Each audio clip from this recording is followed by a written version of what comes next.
What is up, guys?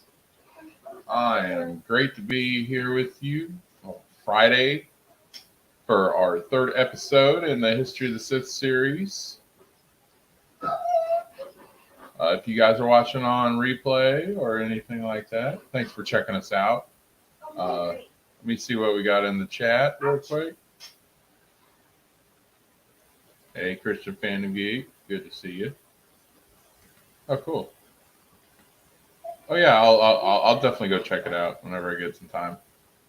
It's been kind of busy.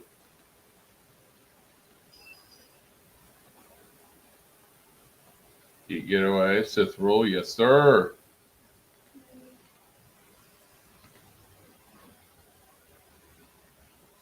Sith Lords are my speciality. Yes, nice. Okay, you're still setting up. Cool. Yeah, tonight we are here to talk about the Sith Triumvirate.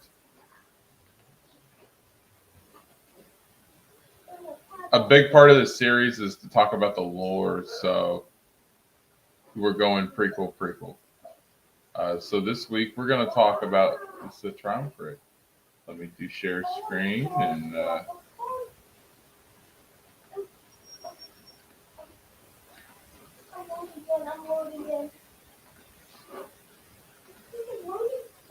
there we go.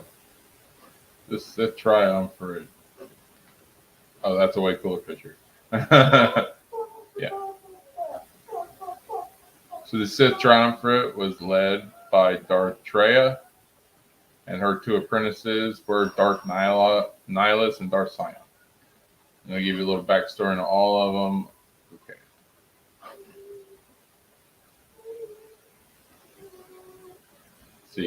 Let's see what, and this is Wikipedia, so this is the actual facts on it. Sith Triumvirate was a loose alliance of remained of Darth Revan Sith Empire, destroyed by the Sith Jedi Order during the era of strife, took place after the Jedi Civil War. It was solidified sometime after Battle of Rakata Prime. Organization was made up of several, if not hundreds, of Sith apprentices, masters, and mostly Sith assassins. Responsible for the near complete destruction of the Jedi Order during the first Jedi Purge and attack on Qatar. Okay.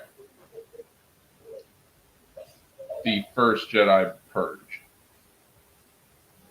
This was technically the first Jedi Purge, so there's a lot of references in current day Star Wars talking about purges of many clans and groups and stuff like that. Their leader was Darth Traya. We covered that.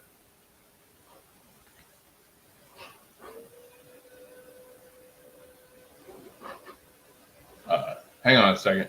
I just saw you guys in the chat. Hassan, what's up? Yeah, woo, let's go. Yes, Sub Monkey. Great to see you here, Sub Monkey. Sith Lord time, yes, sir.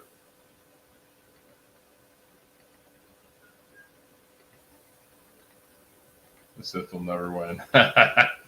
Oh, they have won many times over. But yeah, so Kreia was the leader. Darth Traya was originally named Kreia, or Aaron K. She was the leader. She was a Jedi Master. And she is the one who trained Revan. She trained Revan. The council did not like the ways that she trained Revan. She was opening Revan up to both sides of the Force. And the council did not like her teaching methods. So they told her to stop or they were going to banish her. And she wouldn't stop, so they banished her. And when they banished her, they cut her off from the Force. And Kreia was so filled with rage that she ended up turning and when she did finally get her will of the Force back, she wanted to destroy the Force because how it made her feel when she was cut off from it. The Force shouldn't have that much power on one soul. So she ended up embracing the dark side and using the dark side to serve her goals.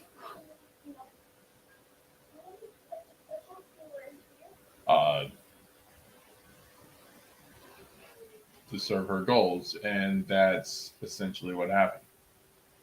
So she found Nihilus. Nihilus' power is he would consume people who are force sensitive to the point that he would devour entire planets. And his whole reason for existence was to devour. Dark Nihilus makes the Death Star look like a meme because Nihilus used the Force to suck off the planet, destroy because the energy from that planet keeping it in place. Yes, that's basically Nihilus is like a miniature version of Vitiate, except Nihilus doesn't have the vision. Oh dang! I was gonna let Josh work on. Nihilus does not have the vision nor the ambition that Vitiate had. But if he did, yeah.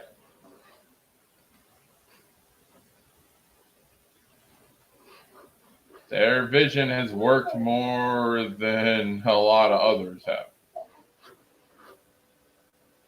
The original Sith Empire ruled for hundreds, if not thousands of years. So their vision lasted longer than the Jedi's did. The difference is with the Sith, it's one reign supreme. There was never that respect and unity. The Jedi survived because when they would choose a leader, and then when one would pass, the other would move up. The Sith all want to be the big boss, and will do cutthroat things to freaking undermine their boss so they can take their place. So it's always a power struggle. Vitiate was the one that you did not challenge him. He was the one that everyone fell in line with. Yes, it is insane and awesome. Nihilus was amazing. If Nihilus would have had more vision and would have had a better teacher, then he would have lasted longer than he did. But like Treo was using him more than teaching him anything. So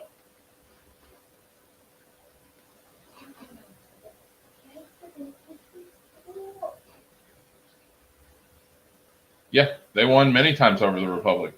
And that's the scary thing. If they would have been more unified, they could have taken over the Republic like permanently. But it was always a power struggle with those two. All right, so let me get back to the other content because we still got Scion to talk about.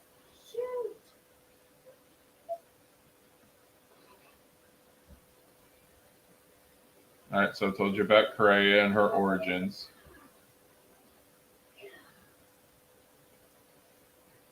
Yeah, she had 2 apprentices. So, like, the rule of 2 thing, that didn't come out for a while. This is pre-Darth Bane. So the rule of 2 didn't exist. So she had 2 apprentices. Nihilus was her first, and then Scion. And she trained them at the Trace Academy on Malachor 5. Malachor 5 was also the planet that the Mandalorian Wars took place. So just to give you guys a little backstory on that. And Darth Treya stands for betrayal, and she was known as the Lord of Betrayal. There's something inside this note. And the Sith are known, they aren't really known for their loyalty.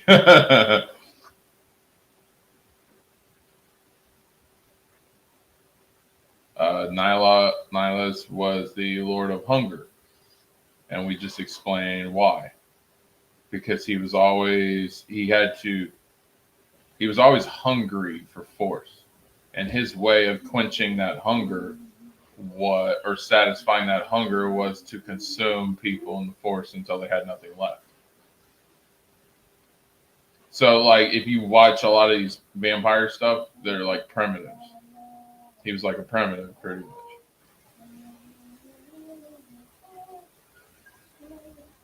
I'm far away from that. I'm far away. Let's see. And Sion was the Lord of Pain.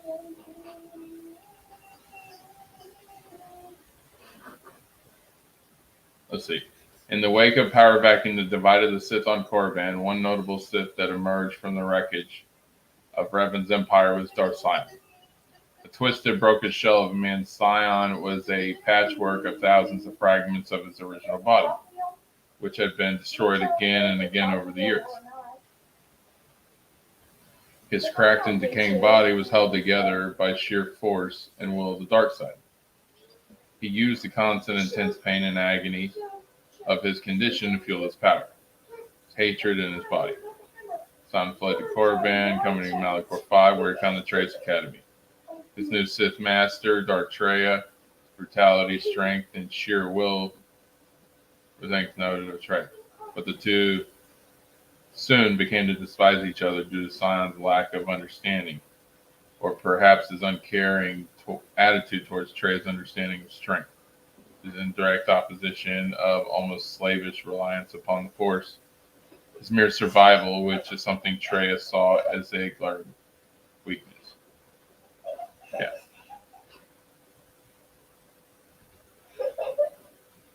Hey, Jess Sparks. Hello, my former master. And I will gladly say thank you for creating me the power for the Force to free me from my chains. So yeah, what's up? Yeah, I actually quickly managed to snap this and use it as an avatar because it's perfectly special. It's just to make it a little special. Christian Fanning Geek apparently he's a fan of the light side.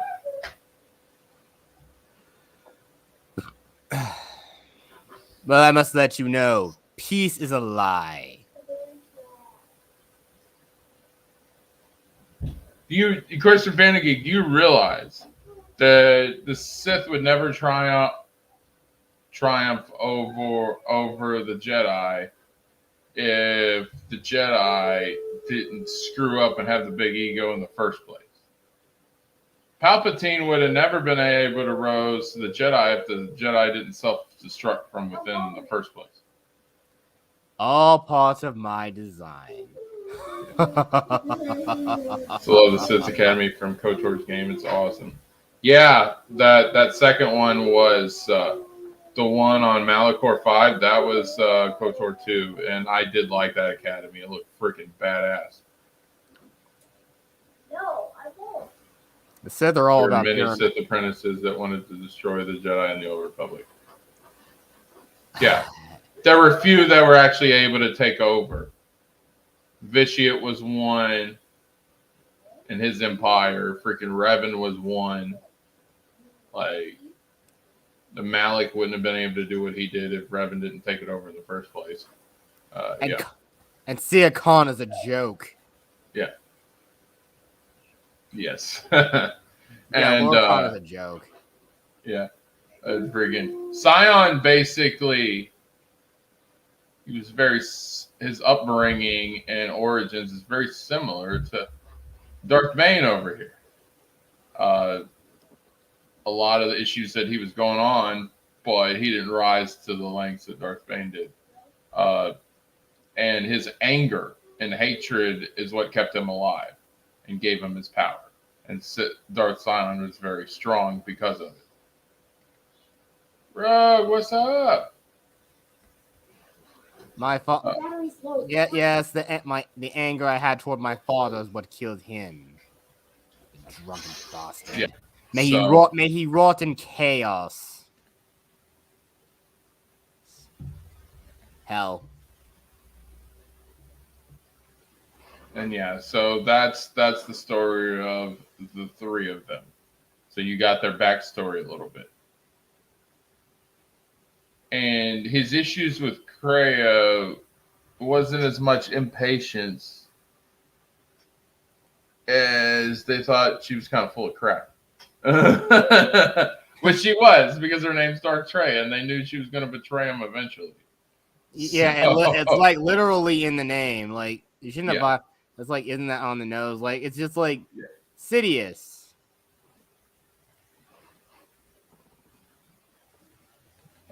Where you at, Christian Fan and Geek? Midnight here? It's only 7 o'clock my time. Yeah, they knew Trey was gonna turn on them. So once they got the knowledge that they needed, then they cast her out. And yeah. Oh, you're in the UK, dude. That's cool. Yeah, I think the same thing goes. I think we got Jedi's British too, and he comes in, but I think he like works all kinds of hours. So yeah. But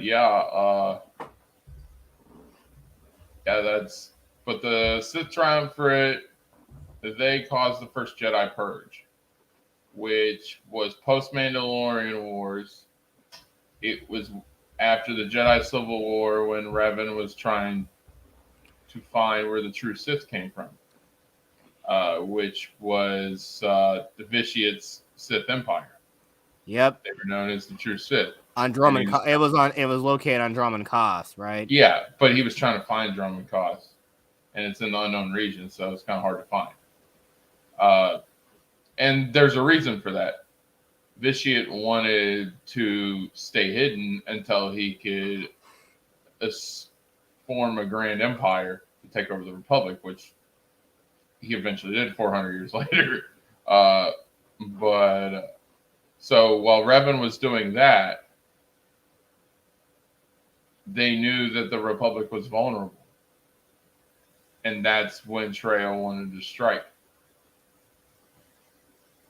But the other two turned on her right before she was able to enact her plan. So then they started striking from their flanks and ranks and all that. So then one of Revan's apprentice, when he was still a Jedi, Meecha Surik, ends up coming back to the fold. And she was also cut off from the Force. And she finds her way back. And she's the one person that stands in the way of the Triumvirate taking over. Kreia, because where Meecha was cut off like she was, or Darth Treya, took a liking to Meecha and wanted her to destroy the Jedi and rebuild it from within, which she eventually did. After the Jedi Purge, because basically the Jedi wanted Meecha to die because of how strong she was in the Force. And because battle meditation at that time was very rare of a Force power. There were only a couple people who had. Bastila, who was Revan's wife, had it, and then Meecha had it. And there were a few. But she was so strong and she could influence people so well that she was a threat. And the old Jedi believed if you were that much of a threat, you needed to be destroyed. And yeah, that doesn't set well with people with a moral conscience. So again, it really shows how blind the Jedi are. I mean, it's ironic that they don't want the rule of power, but if there are powerful Jedi among them, why would they want to just destroy them? Wouldn't they be the leaders of the Order? I mean, you don't become Grand Master of the Order for nothing. You have to have a serious deep connection and large power over the Force. Yeah. There's a lot of Old Republic Jedi that are so underrated. It's insane. You want to talk about both sides of the Force? Yeah. Meecha Surik took down Nihilus. And Submonkey has a good point to this. Can you imagine if any Jedi went up against Nihilus, they'd be wrecked by his... Yes, I mean, literally, he isn't called the Devourer Worlds for nothing. Like seriously, I mean, he's not. He doesn't even have a physical body. He's just a cloak who's just a Unknown shell. regions. Unknown regions. It's like, hey, that planet where we don't want you to know where the hell it's from. That's basically what it is. It's just the uncharted parts of the galaxy is basically what. Yeah, it and is. you can't say what system is next to what system in the unknown regions because it's like all over the place. But that's cool. That's you want mystery in certain things. And that's what Star Wars, certain parts of Star Wars made so beautiful. Yeah, but Like, that's we don't know the name of the species of Yoda to this day. Yeah, we still don't know who they. We still don't know. Yeah, where we they know are. of Grogu and Yaddle and Yoda and Vendar and that one dude from Old Republic MMO that they totally screwed the pooch on. But because he talks normal. Every Yoda either has an accent or phrases everything in a question.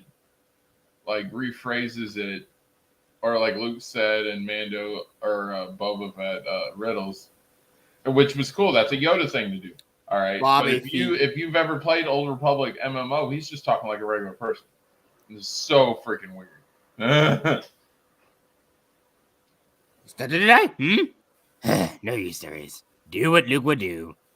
Luke will do. No, like the one in Old Republic MMO sounds. Well, if you have to go and do this, then go. Like it's so freaking. Oh, sound like Dan Marvin the Martian. That's Also from a Star Wars video. Marvin the Martian though. That's like nowhere near close. It sounds just like Yoda. It just sounds like normal Yoda, just talking normal. Okay, so I'm going to read this from Submonkey. Also, from a Star Wars video, someone said Traya wanted to eliminate the Force forever, so no other side or anyone can get their hands on it. What do you think? I don't think I would. It's not that so no one can get their hands on it, but the other one, yeah, eliminate. She did want to eliminate the Force forever because she didn't want people getting cut off like she did. She thought that that's too much power for one person.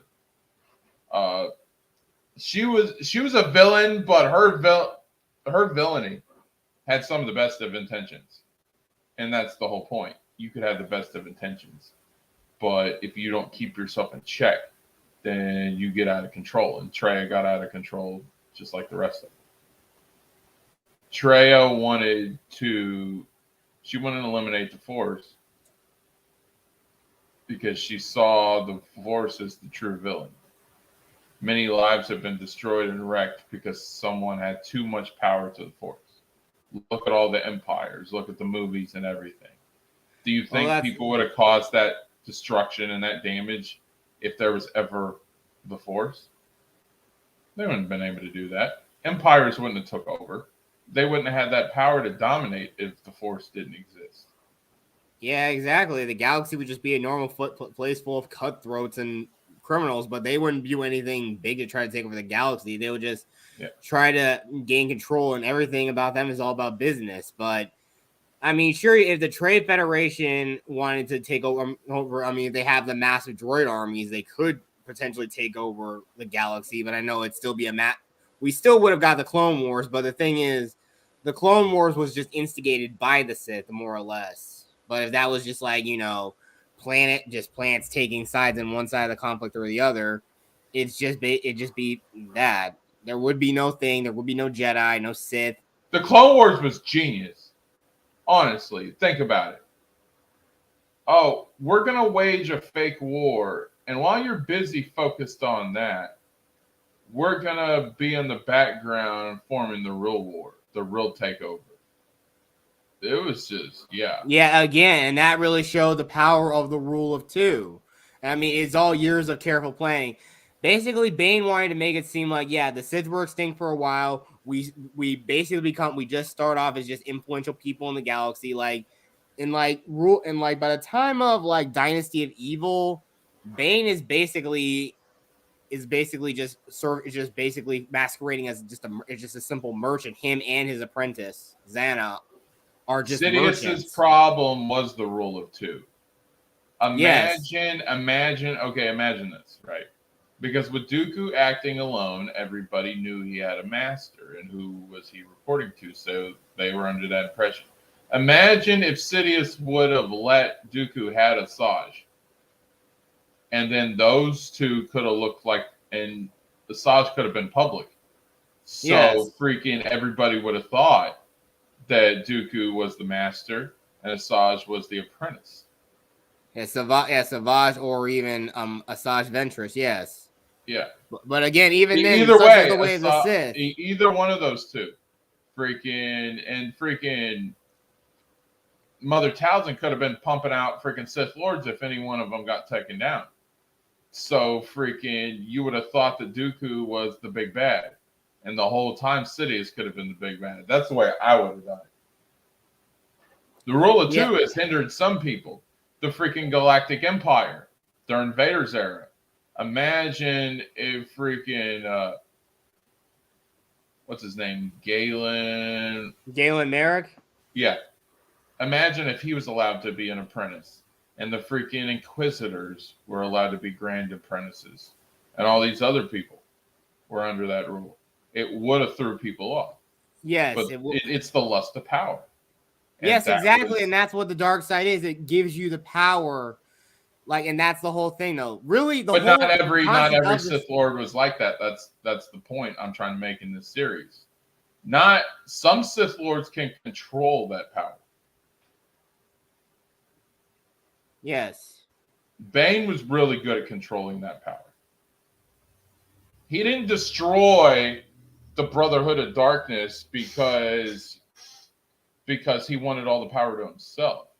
He thought the ways of the Sith were very flawed, where he there realized were too many that of he us wanted to bring the ways of the Sith back to what they were. Yes, essentially. And that Khan and his group were desecrating what the Sith was.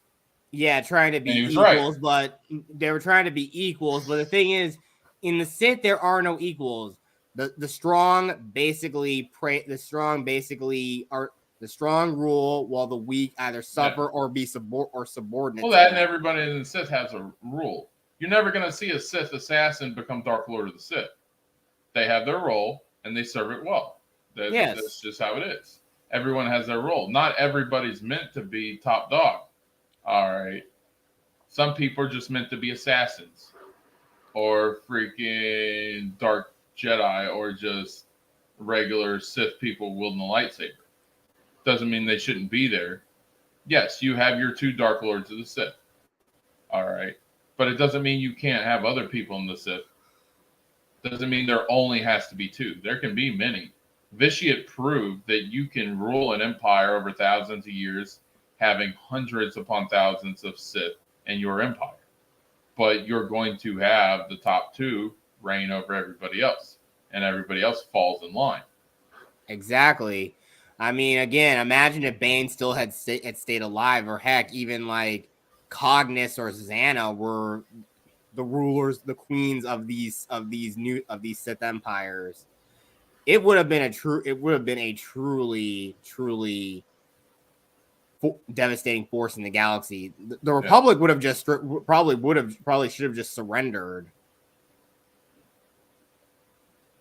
Even then, even back during Vitiate's time, I mean, they still inherently did not believe in the idea, or even then, like, who ruled during like the Old Republic era in one of those trailers, or like Malgus and Vindicate. Malgus wanted to rule because of the Emperor being destroyed. Well, part of them.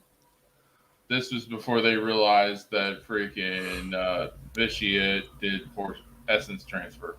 But when they thought that the Emperor was dead, they had the Emperor's voice. So that would be one to be the representative to take over the Empire. Yes, and he had his Dark Malgus Council wanted as well. that to be him, but Malgus was never the chosen one. Yes, the legendary Sithari. Yeah, and that drove him batshit crazy. And that's why that's why he decided to sack the Jedi Temple in Coruscant. Well, that was a lot of Vitiate's call, because Revan was holding Vitiate back, and then Revan just wasn't strong enough after a while, and then yeah, they made their attack. But yeah, But freaking Malgus was impatient, and yeah, a lot of it, which led to his downfall. But Sub Monkey says, "Oh, imagine if Palpatine didn't want to listen to the rule if two and created more Sith. That would have been a very good alternative Clone Wars." Oh hell yeah! Yeah, but I know one thing. But that's what if me, old Revan, was running the joint. That's what you do. Because the Sith are supposed to be masters of deception. Yeah, if you're only sending one Sith to go up, they know another Sith exists. But if you send two Sith and they're under the impression of this whole rule of two, then they think they have their two. And you're in the shadows the whole time conducting the whole thing. That's what I liked about Plagueis. Because people didn't even know Plagueis existed. Insidious, yes. Yeah, exactly. People didn't even know Plagueis existed. Or Barrier, they knew. Well, I mean, they didn't know he was a Sith, but most people in the galaxy only knew him as Higo Damask. Yeah. Yeah, but people didn't even know Plagueis. Yes. That's why the only time you ever see a Plagueis reference is when Sidious or Palpatine's talking about it. Yes, exactly. I mean, technically, he already is canon. I mean, again, that's the reason why Disney should have just made the book canon. You ever hear the story of this tragedy of Darth Plagueis the Wise? Well, that whole book is basically the tragedy. Oh, some monkey says Malgus was awesome. And I'm not trashing Malgus. Malgus was great. And his lightsaber design was awesome too. Freaking Malgus was badass. All right, I'm just saying, just I always like the crazier Sith, anyways. I'm just saying he's batshit crazy. All right, I'm not saying that he was a bad Sith Lord. He was a very great Sith Lord, but freaking, he was basically like a crazy version of Vader. Yeah. The thing about Vader was smart. Vader wasn't stupid. Yes. All right. I know, and he had to be smart after because again, he started out as the arrogant Anakin Skywalker, and he was capable, but he was impatient a lot. That was the problem. He basically, if you mix Darth Vader and Darth Sion, you would get Malgus. Because Malgus was pissed off all the time. Because he believed that the Empire was starting to get weak. Because he believed in the old Sith ways, dominate and conquer. He didn't like all this diplomacy that the Sith was using. And they were using a lot of diplomacy because they put Revan in stasis for 400 years. While Revan is in stasis, he has a connection to Vitiate. And with that connection, Vitiate not only shares he gets all of Revan's information, he gets his feelings and thoughts. So Vitiate showed a lot of sympathy to the Republic because of his attachment to Revan. And that's why Revan did it, because Revan sacrificed his own life so that his wife and son could live out their human life. And that's why he kept them, why he agreed to stay in stasis and didn't try to break out. But he was attached to Vitiate. That way his family could live out their lives. And if the Sith ever did take over, they would be long dead, which is what happened. Quite possibly, Revan is probably like the best story arc of any Star Wars character. Revan is the true meaning of a hero, and that's why he's my favorite. And he also is probably again, he's been a hero and a villain. So again, you don't get a more and then what I like about it was he really a villain? He never killed anyone that he didn't have to, and freaking he created a Sith Empire to unite the Republic against the real Sith Empire. He wanted the Republic to be a united front, so when the Sith did come, they would be ready. And he knew that the Jedi had so much infighting in their egos and they're set in their old ways that would not be enough to prepare them for the invasion of the Sith. and that's why he wanted to take over, because he wanted the Republic under one united front, and that united front was never going to happen under a freaking Jedi rule. He had to do it himself, because after coming out of the Mandalorian Wars, knowing that he was a military leader that could lead the entire Republic, he knew under his rule that they would be safe. That was his thinking. So yeah, you could definitely look at it either way, though. So yeah, and Revan was the epitome of what a true gray Jedi is. That you have not reached your full potential unless you embrace both the dark side and the light side of the Force. Think Palpatine would be scared if he saw Nihilus? No. Palpatine wasn't scared. Palpatine was so full of himself, he wasn't scared of anything. And that still kind of was his mistake. But I think he even prepared. But even when he was ruling, he pretty much knew that at some point he was worried that probably Vader was going to betray him at some point. Yes. That's the reason what led to the Dark Empire story, and all of his clone bodies that he had kept housed on Biss. Sub Monkey, I completely agree. He says, also, no lie, Star Wars politics is kind of awesome to me. No offense. It's kind of interesting. Yes, it is. It is interesting. Yeah, but it's kind of, I don't understand why people are trying to relate the politics of a fictional universe to our own real world. Like, guys, come on. Not even close.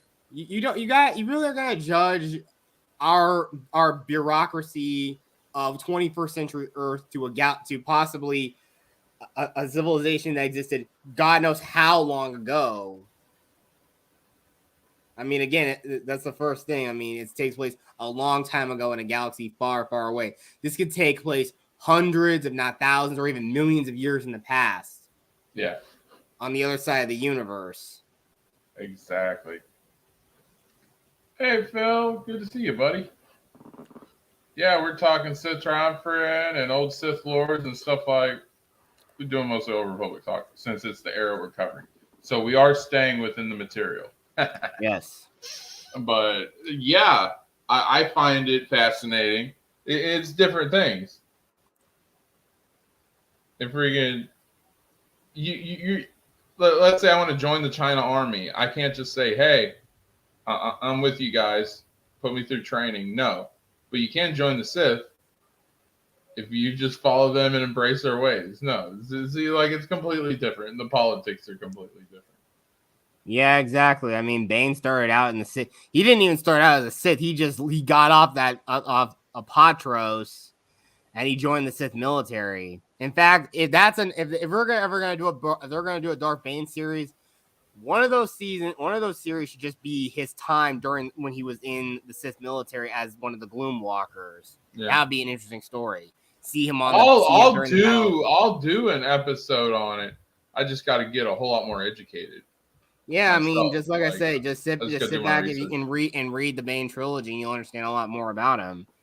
Yeah, I know the general story of him and coming up in the Sith military, and then him becoming Sith, and him having the stain for freaking Lord Khan or Dark Khan, and those two always having a rivalry. When I think of the word Dark Khan, I think of that horrible boss from MK versus DC. Yeah, and freaking, and then the one time where he was using the word Darth, and freaking Khan got all pissy with him.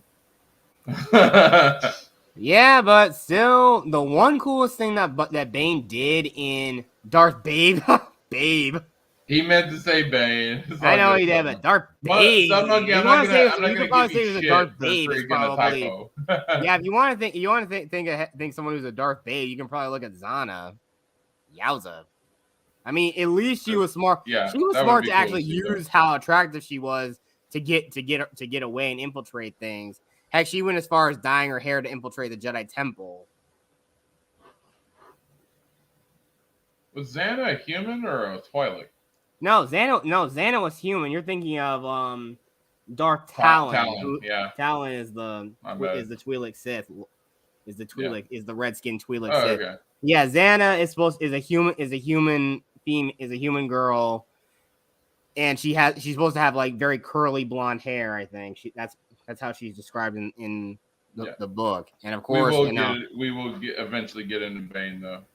Yeah, Bane's era. Yeah, we'll get to Bane's era, and I can't wait. I remember, like, I grew up on Batman, so the first time I heard of Darth Bane, I'm like, what the fuck is this?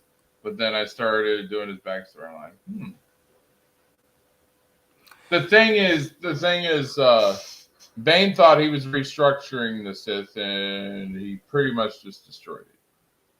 Yeah, pretty much. I mean, all it took was basically a young man reminding his father that there was still good in him. And I'm probably sure Vader thought about Padme. He even thought about Obi-Wan, just as it was happening. He took a possible Sith empire and destroyed it, and then essentially made a Sith squad.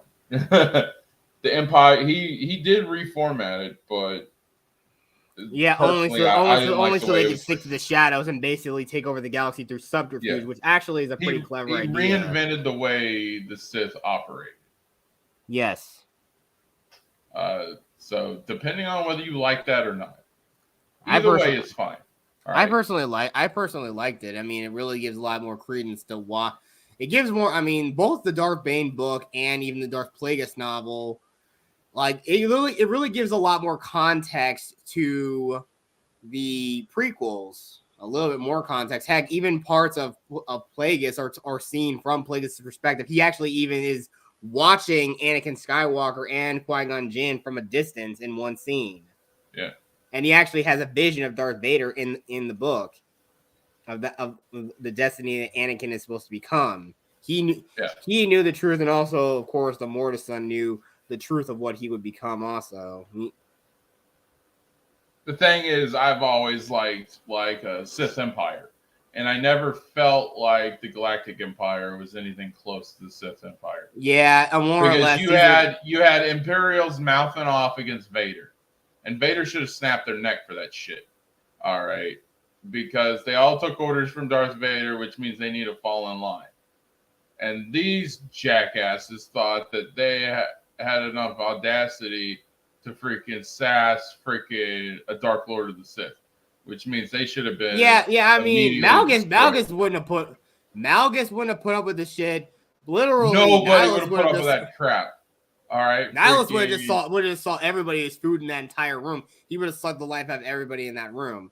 It's like, if you remember, episode 4. Yeah. And the minute he wouldn't even got the sentence out, don't threaten us with your sorcerer ways. He wouldn't have force choked him. Freaking Malgus or a Bane would have just freaking saber throwed and freaking sliced his head off. Oh yeah. Dude, the freaking Old Republic Sith wouldn't have put up with that shit for a second. I mean, if I was to say that I just used Vorce and I had Vorce lightning, I would just vaporize that fucker right there on the spot. If you remember from KOTOR 1, there were freaking Sith soldiers that got freaking sliced just for freaking trying to even talk to freaking Sith Lords condescending. That was how the Sith was. You showed respect and loyalty, and if you didn't, you were dead. And that's what, in my opinion, the true meaning of a Sith is. Yes. And that's why I like the Sith Empire ways compared to like 2 Sith and then a bunch of non-Sith that follow them.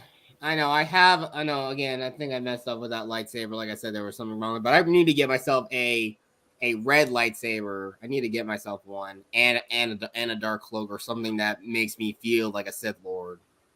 Thank you, Sub Monkey. I would post this up. Anytime we talk about the Sith, I would post this comment up right here.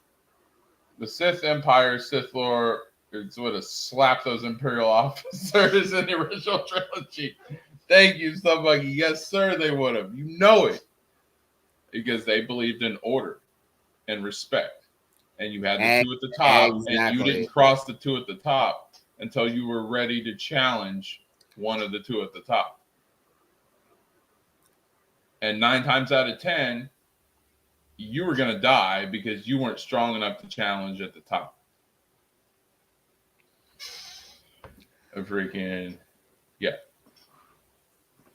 That was the thing I like about Darth Bane. He knew that eventually his time would come where Xander would challenge him. And he told him. Exactly. He even wondered that in the very beginning of Dynasty of Evil. He knew he was getting old, and he thought, heck, but I'm just gonna try and look for another apprentice, or try to find a way to prolong my life a little bit more until I can train a new apprentice who can actually take me on, other than Xana. Yeah. Well, he wanted Xana to challenge him, and he wanted to be defeated by her because there was honor in that. And of course, it changed when that didn't happen. And that's why I look at Bane as a real Sith, because he respected and honored the old ways, and he wanted to get back to the old ways. And he felt like Khan and the Brotherhood of Darkness were desecrating those old ways, and in a way, they were.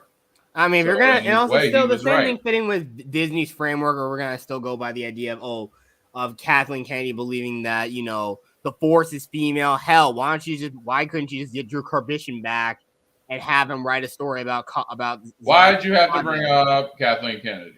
Sorry, I know, but that's the whole thing, though. I mean, they have all. We're talking about good stuff here, and then you go home. I'm sorry. I'm really sorry about that. But I mean, again, if she was all ballsy about that whole thing, I'm really trying to drive all that crap home. Yeah, she probably should have just done. She probably could have just done that. But here's the thing. All right, when it comes to the sequels, everyone has a past that they're not proud of. They have part of the past that they are proud of, but then they have certain elements of the past that they're not proud of. All right, and literally nobody has talked about the sequels since they came out in 2017, bro. All right. Exactly, so I know. Shit.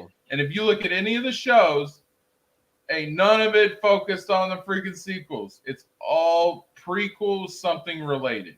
Whether it's the original trilogy, either prequels or post original trilogy. Yeah, look at all the references. It's either original trilogy, prequels, or Old Republic era. Yeah, any reference. Yeah, even the High Republic is taking place technically in Old Republic era. So yeah, nothing. They have not talked about. I still think that's one thing I still don't believe is gonna actually work, because it still looks like crap. And now I don't really know. It feels like they were just trolling more or less. But again, if they're trying to make it sound like this is all going to be a great thing to look forward to. Hell no. I mean, I even just saw like some small readings of it, and it's just like, no, this is bad. This is just terrible. I didn't mind the Eclipse trailer. I thought it actually looked pretty cool, especially with the Yoda there standing by himself in the freaking council chambers. I actually like the Yoda stuff. If that's High Republic, I'll sign up. But some of that stuff in the books, and some of the guys will come on here and talk about how the books are great, and Geo the Rock is an awesome character. I'm just like, come on, really? Again, why would you again, to anyone who actually thinks that stuff? One, what the hell are you smoking? And two, it's just a rock. It's a rock. How is it moving? To each their own. We'll just say that we're going to be nice here. All right. So Sub Monkey said something, and I want to show a picture because I think it'll be interesting. Hang on, just give me 1 second. Okay, so Sub Monkey's comment said, "Can you imagine if the Sith Empire returned during the original trilogy or the Clone Wars? That would be crazy." Well, Sub Monkey, I got this picture for you. Hang on. My mouse would stop effing up. Go. You mean the Sith Empire? Yes. Yeah, you are. Yeah. This Sith Empire, aka the Order of Revan. Look. Yeah, all those guys look a lot like Revan. Yeah, because that's the Order of Revan. Yeah. Yeah, look at the mask. Yeah. Well, they might have had a different. Yeah.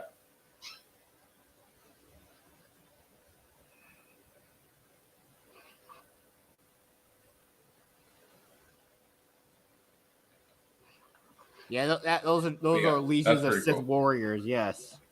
He said, "Yeah, that's Sith Empire. Yes, sir."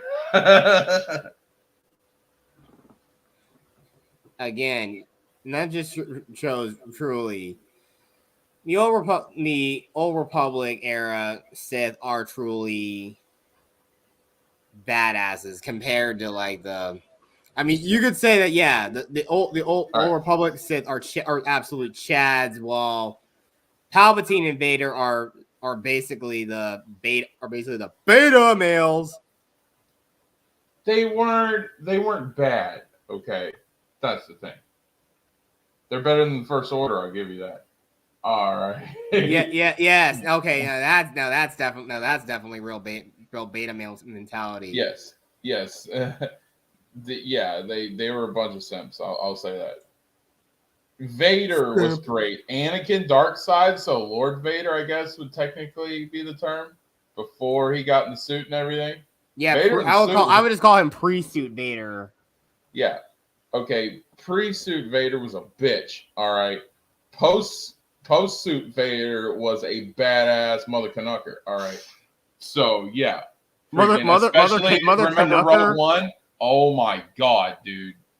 I just like what you just said there, Mother Canucker. I better start using that from now on. It's what I do in front of my kids so they don't catch me swearing. Oh, okay. Good idea. So yeah, Sub Monkey says, also, what if Disney did the Old Republic TV show? How would you react? And in my opinion, I hope they do it right and good, and I hope they don't do it bad. Sub Monkey, awesome question. Awesome group of questions. I'll give my opinion first, and then we can get to how Jet Sparks feels. Originally, they were supposed to do a trilogy of movies, right? And the director and producer for those movies was going to be Rian Johnson. So you could imagine how reception of that was going to go. So they were not happy with that. So it got put on the back burner because there was a 50-50 reception on how it would go. And you probably remember this as well because you're big on Old Republic like I am. So that didn't work. But then they announced that they're going to do a Old Republic show or series, which is better. And in my opinion, they should stay away from movies for a good 5 to 10 years because they have enough Star Wars movies. They need to pump out original shows and content in that way because that is something that they don't have a lot of in Star Wars, are series and different shows. We got Clone Wars, Rebels, Bad Batch that's on Disney Plus. We got Mando season 1 and 2. We got Book of Boba now. But like look at the MCU's format. They did a ton of movies and now they're doing all these shows. And I think Star Wars needs to be done the same way. And Star Wars needs to be done in a series. But the last thing I heard, and this was about 6 months ago, was that Favreau and Filoni are going to be doing the Old Republic TV series. And if it's in their hands, I have no worries whatsoever. So I'm definitely excited for it, and I can't wait. And I heard it's supposed to be coming out in 2023. So it can always be pushed back, or it can be moved a little ahead of schedule. We'll just see. But I'm definitely optimistic and happy for an Old Republic TV series. Yeah, but you know who is gonna try to reassert herself into all this and claim that this was all her idea, because that's what happened after the Mandalorian proved to be so popular. It's here debatable. Everybody knows that Favreau is the genius behind it. Freaking Filoni comes up with his ideas. The good thing, if Filoni was acting by himself like he did with Clone Wars, everything would be about Ahsoka Tano. All right. But I'm sorry, and I like Ahsoka, but like everything I take in doses, man. Like, yeah, I know, if you give me too I know. much, it's gonna be Basically, he bad. does. Yeah, he does. He does simp for that He character. We simps all for the know. women just like freaking Kathleen Kennedy does. The difference is Filoni's a little more creative than Kathleen is. All right. Yeah, exactly. But yeah, Favreau. yeah. Favreau is the KK only filter. will simp for people like Ray and Jyn Erso. She'll simp for them because they're literally her essentially. Yes. Favreau is the filter. Favreau can take the good ideas from the bad ideas and push the good ideas. The stuff out of Mando that we saw Filoni come up with, it's been hits. You want to know why? Because Favreau said, okay, we'll go with that. That's a good idea. That's not such a good idea. We're going to keep that on the back burner. All right. And he has a way of filtering some of those ideas in and making it look good. Because Favreau is not only a George Lucas loyalist, he's a fan of Star Wars, especially Old Republic Star Wars. I don't understand why he thought. I mean, why couldn't Lucas just got him to be doing this instead of Kathleen Kennedy? I still don't get that. What? Why he didn't appoint like Dave Filoni to be be the one who heads Lucasfilm moving forward, or like his daughter Katie Lucas, who wrote a couple episodes of the Clone Wars. Why didn't he just get his daughter to take? Lucas and Kathleen Kennedy were best friends. Oh right, and they worked together. They worked together for decades. All right. People don't understand how close Kathleen was with George Lucas. They weren't just coworkers; they were best friends. And when she betrayed him, that was the worst betrayal of all in history. Yes. Yes. I mean, if people bastardize my stories, only God help you if I don't haunt you. I don't haunt your dream, especially if I die before it happens. And you better be lucky I don't haunt you for the rest of your life for that, or I'm gonna constantly be there haunting you, just sitting there staring at you while you sleep the whole time. That's torture enough. Yeah. It is going to be cool, and that's why I'm not worried about it, Submonkey. All right, because that's been the latest report. All right. Anybody who's having anything to do with any KOTOR projects, it's in good hands. Aspire Media. If you don't know anything about Aspire, they're the ones who have reformatted KOTOR on multiple platforms. They took over the reins of freaking Old Republic MMO. They're going to be the ones leading the project of KOTOR Remake. All right. These are good people that love this game and want everybody on every platform to experience it. They just HD'd it for mobile app, Android, iOS mobile app last year, and then they put it on the Nintendo Switch. I think it was like last October, November.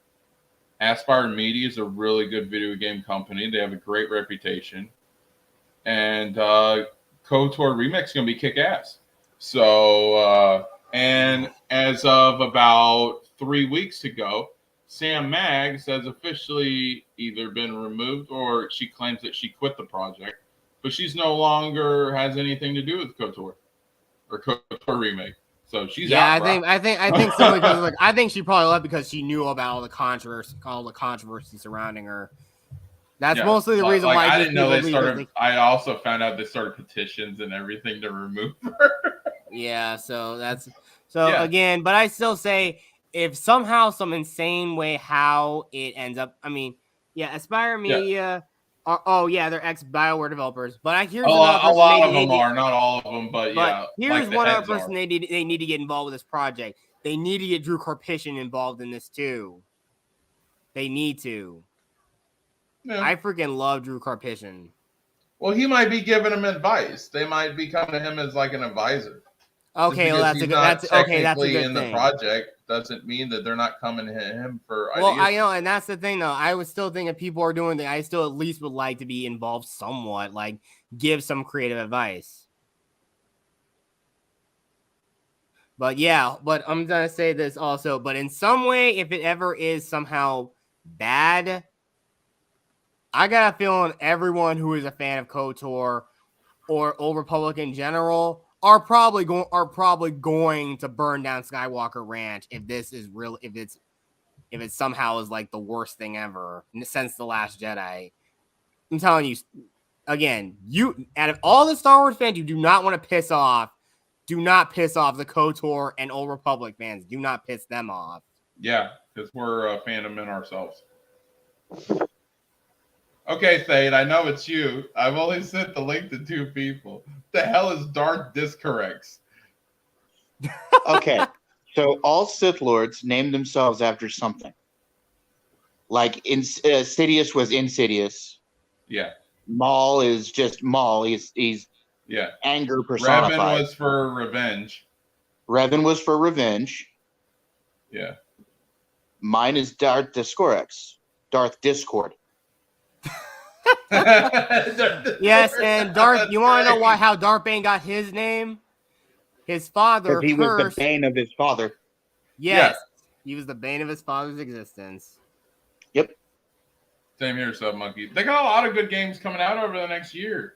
They got that. They got freaking Gotham Knights, which I'm actually very excited about. Yeah, except for they delayed Eclipse, Star Wars Eclipse, until 2027. Whoa, that's a long time. Obviously. Yeah, they were having some hashtag and all that bullshit and all the things surrounding Quantum Dream. I don't know much about them, but I heard it's kind of only thing we know. They're the people who made. They're the people who made Detroit Become Human and Heavy Rain, or basically anything David Cage has made. If you know what those 2 games are, Quantum Dream. Where are we at? Where are we at on our conversation about the triad? About the Triumvirate? We've already covered the Triumvirate. We're just talking. But we didn't cover Darth Nihilus a little bit. Well, let's get into his history. Lord of Hunger, how he can devour entire planets. Well, I pretty much said that he was. He's my favorite Nihilus, one of the 3. Yeah, mine too. I said too. that Nihilus was he was the first apprentice of Traya. She had 2. That would never happen under a rule of 2. That's why I think the rule of 2 is crap. We talked about Nihilus was. I pretty much said he was a miniature version of Vitiate, except Vitiate had more ambition and more vision. And, what's up, Sub Monkey? How you doing? Yeah. Sub Monkey's been in the chat participating. It's been awesome in the chat, so thank you, Sub Monkey. So we're talking about video games now, huh? Yeah. But yeah, if you want to talk about any of the Triumvirate, yeah. But yeah. Well, we're talking a little bit of everything. Sub Monkey started asking me about like current Star Wars, Disney stuff, like Old Republic show. And we talked about KOTOR remake. We're still keeping it on Old Republic, but he's talking to me about all the current and near future projects of Old Republic. Well, you don't know, man. If I get my way in the next 4 or 5 years, maybe they'll be talking about the show I want to do over there at Disney. Yeah. I'm going to literally. I'm not joking when I say that I'm going to pitch that show to Disney. Sorry to cut you off. Sub Monkey was also saying earlier in the chat before you got here how, and this is when we started making comparisons and stuff, that Nihilus would wreck the Jedi of the movies, and that he would wreck anyone in the trilogies. The thing about Nihilus is he was a wound in the Force. He had been a Jedi that was so desperately destroyed by the Malachor 5 Cataclysm that he became hunger personified. And he was like, to Force users, he was a scar in the Force. Like it was hard to look at him with the Force because it was so discordant.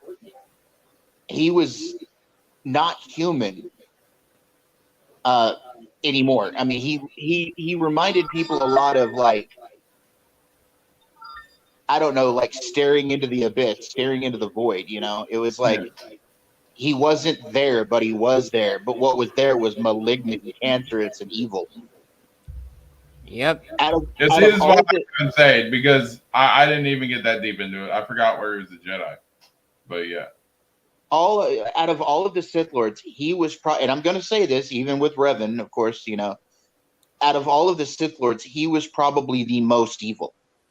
Yeah, he consumed entire planets and sucked the life forces out of millions, if not billions, of lives. It's insane. But really, I mean, I would debate if him or Vitiate was more evil. But yeah, on that those top two are probably the most evil people. Vitiate was evil with a purpose. Nihilus was just hunger personified as darkness. There was just so much wrong with Nihilus. And that's why I'm fascinated with him, because it reminds me of like the old Cthulhu stories, like how H.P. Lovecraft talked about the great old ones, how they don't care. There's nothing they care about except for what they want, and that's the most important thing to them. They have no care for each other. They have no care for themselves even. They just want what they want. And that's what Nihilus was. Nihilus was the ultimate don't care, don't give a shit, YOLO, let's do this thing. But only for what he wanted. Only YOLO. For what he well, you want to go eat some planets. I've never ever heard anyone compare freaking Nihilus say YOLO. Let's fucking do this. Well, but like, look, he didn't care. He didn't care. He didn't care. Ally, enemy. He didn't give a fuck. He just threw you to the wolves to get that to feed his hunger. He had sympathy for one person, though. It's like the oldest. Well, yeah, he grew a sympathy for Mitra Zurich. Visas Mar. Visas Mar, that's right. He grew sympathy for Visas Mar, but he didn't have sympathy originally. Oh no. It was, and that was only because of Revan's apprentice. Yeah. Her light or his light, depending on how you played the character, that character's light, that character's supreme goodness, actually wore on all three of the Triumvirate. It changed all of them. Yeah. It allowed it in the end. It allowed Scion to let go. It opened up Treya's understanding, and it convinced Nihilus that there was something to give a fuck about out there, other than his hunger. So, like, that particular student of Revan was a catalyst for change, even in these three Sith Lords who were horrible creatures for all intents and purposes. Sub Monkey Nihilus was OP. Trust me. I'm not saying Nihilus wasn't badass. Nihilus was badass. I would put him in the top 10. Still, I know this is also another thing about. Yeah, Visas Mar was of the Nihilus species. They're near humans that pretty much have no eyes. Yeah, they're born without actual sight because they have force sight. Most Nihilus are force sensitive, even slightly force sensitive, so they can perceive the world around them. Yeah, but no, like, and Sub Monkey says something interesting there. He says, like the darkness consumed him. It's more like he consumed the darkness. Yeah, he fed off the darkness. He embraced the darkness, but more than living in it and letting it consume him, he consumed the darkness.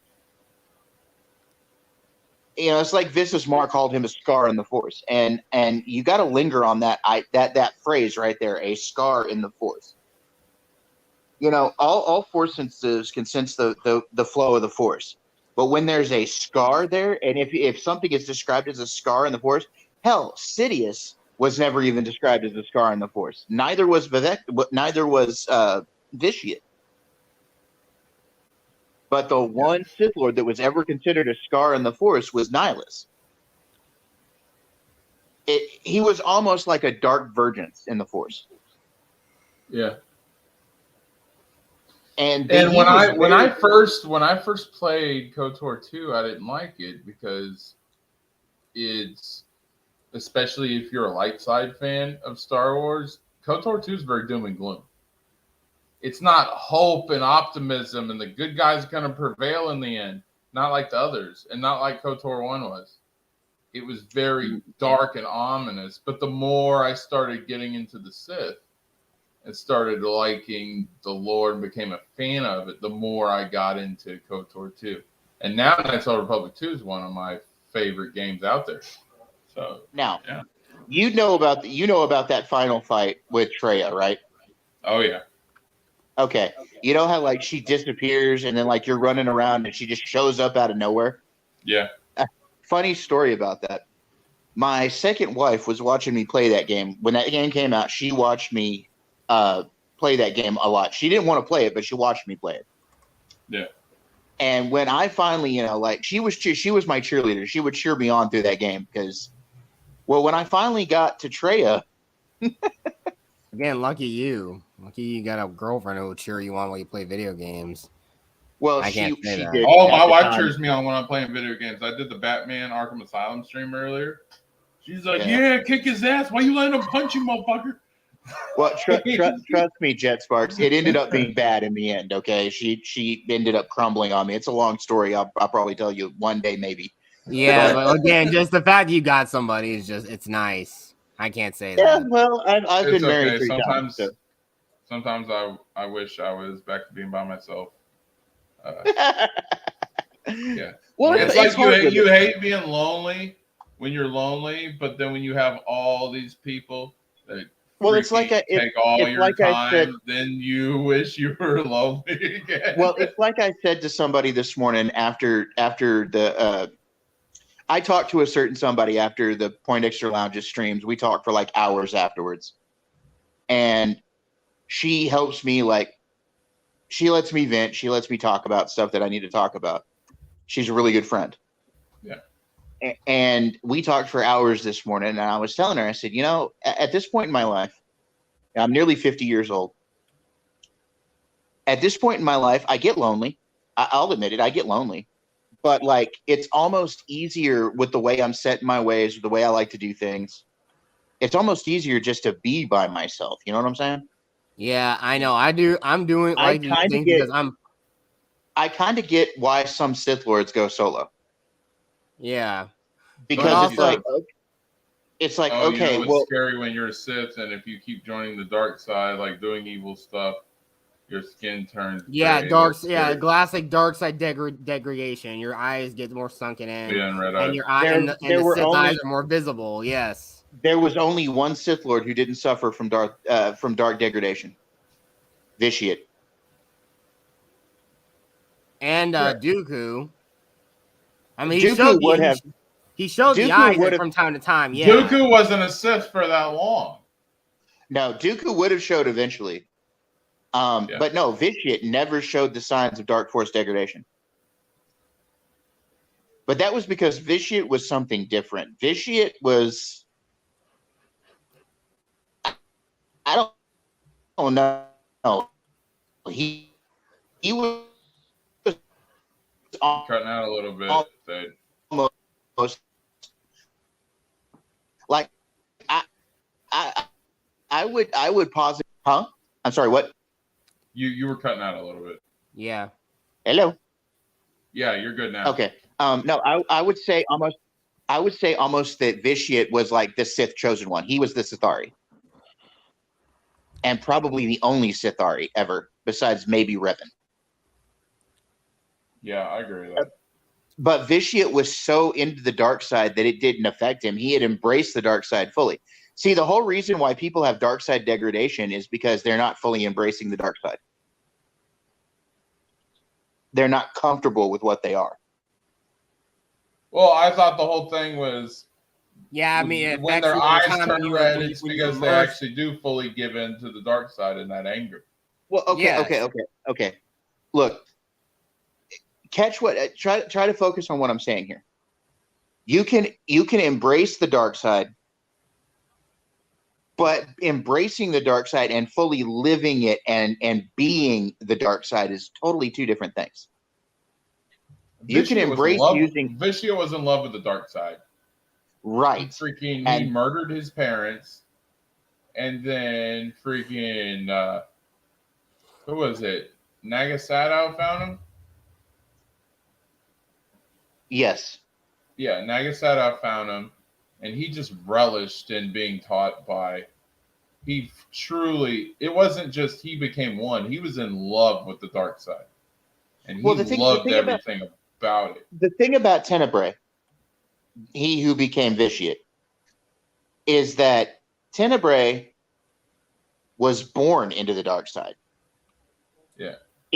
Most people who find the dark side of the Force find it later on, find it as they progress through their Force training.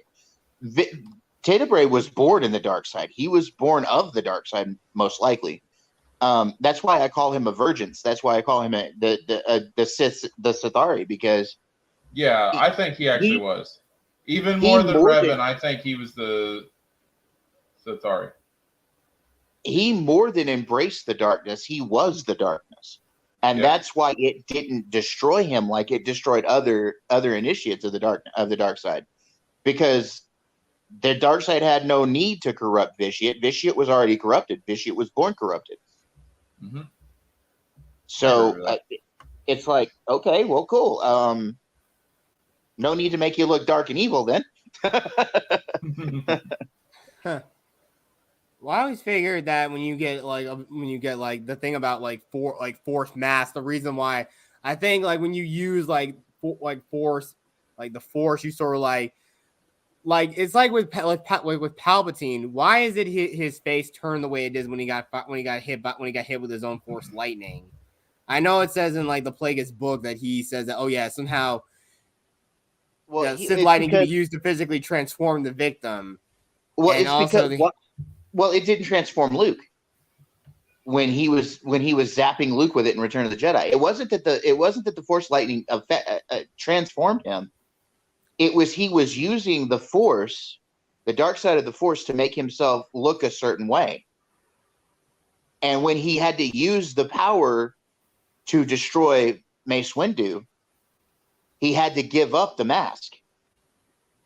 Yes, and he said, and he even said that, someday you might have to be on the receiving end of it, and that ended up becoming true, because when he fought Mace Windu and he used the Sith lightning, Mace just deflected the lightning back onto him, and of course it just messed his face up. Still, I think it's kind of funny what they did with Robot Chicken. Look. What I'm saying is the lightning wasn't what messed up his face. Listen to what I'm saying, okay? He was using the dark side of the Force to cloud the minds of everyone around him. That face that he was wearing wasn't his real face. What you saw the human face wasn't his real face. Right. What you saw after he used the power to attack Mace Windu, that was his true face. Yeah, that was came what off, Sidious essentially really looked like. His mask fell off because he was using the power to do something else. Oh, well, yeah, of course. Look, I'm not saying Palpatine wasn't a genius. In fact, he's probably one of my favorite Sith Lords. I'm just saying that there were other Sith Lords that were more with it than Palpatine. Palpatine was only there for what the power of the dark side could give him. Okay? He wanted power. He wanted power from such a young age, it wasn't even funny. Was he one of the greatest users of the dark side of the Force? Yes. That man did things that other Sith Lords never even thought of doing. Okay? He actually pulled off the greatest Sith plan ever. And he played the long game with it. But that's not the point behind Sidious. Sidious was almost close to being the Sith Eternal. He didn't quite make it, though. Because he was selfish, he was greedy. And the thing about the dark side is, though selfishness and greediness are part of it, you also have to be willing to give yourself to the Force as much as what you get out of it. And he wasn't willing to give of himself. He just wanted the Force to give him what he wanted. Yeah. So it only took him so far. The true masters of the dark side were people like Revan, Vitiate, Darth Andadu, Naga Sadow. All of these people that I mentioned, even to some extent, Junta Paul and Ludo Kresh. I really like Tulak Horde. Tulak Horde. But all of these guys that I'm talking about now were willing to give themselves completely to the dark side of the Force. Like we said about Vitiate, he was in love with the dark side. It was his mistress. That was the only thing he ever loved, was the dark side. It's like Thanos with Lady Death in the Marvel comics. But like, Yes. he never, like, it wasn't a thing of what can death give me. It wasn't a thing of what can the dark side give me. It was what can I do to please her? What can I do to please the darkness? And that's the difference in Vitiate and Palpatine. Palpatine was always about himself. Yeah. That doesn't make him an awesome Sith Lord. That doesn't make him a horrible Sith Lord. No, quite the contrary. He was a great Sith Lord. But Vitiate was just on an entirely different level. Yes. Vitiate was almost like the Force, the living, like the dark side personified. Yeah. So, like, Palpatine was great. I just wouldn't call him the GOAT. no. Palpatine, look, Palpatine pulled off some awesome shit. Okay. That was pure genius, fighting both sides, like leading both sides of the war. That was fucking genius. Yeah, and I was talking earlier. I would have had, if I was Palpatine, I wouldn't have done, and someone could agree with me. If I was Palpatine, I wouldn't have done oh God, he just put him up as Avatar. I wouldn't have had him. I wouldn't have had Palpatine follow the rule of two. Imagine how distracted he could have obliterated all the Jedi if he would have made that Jedi believe that freaking Dooku was the head Dark Lord of the Sith and Asajj Ventress was his apprentice. And if you would have just let that ride, the freaking he could have been operating more from the shadows, and nobody would have ever suspected it was him if he would have had him believe, oh, here's your Sith. Here's your rule of two. Here's your master and apprentice. Yeah, it would have been that. It would have been funny to see if it was Palpatine all along. Well, the thing about Palpatine, like even Mace Windu said that for years they were suspicious of Palpatine. They would have never been suspicious. The thing about Palpatine is he got impatient. He laid out all of this shit and it was working, but he got impatient, and that was the problem with him. Because he thought he found the chosen one. He thought he found the Sitharian Anakin Skywalker. And he was like, well, fine, fuck it. We got the big gun right now. Let's move forward with it. Yeah, he basically outed Anakin as his apprentice the whole time. He never and in a way, he got Anakin damn near killed. Yeah. If he hadn't prodded and pushed Anakin to do what Anakin, if he hadn't worked on Anakin like that, if he'd have been slow about working on Anakin, he would not have had a damaged Darth Vader. He would have had the chosen one. He would have had a dark side user that could have surpassed Vitiate. Anakin had the possibility of surpassing Vitiate. Especially his anger. Especially with his anger, because when he finally fell, when he finally became Darth Vader, when he massacred the temple, he didn't do that because he hated the Jedi.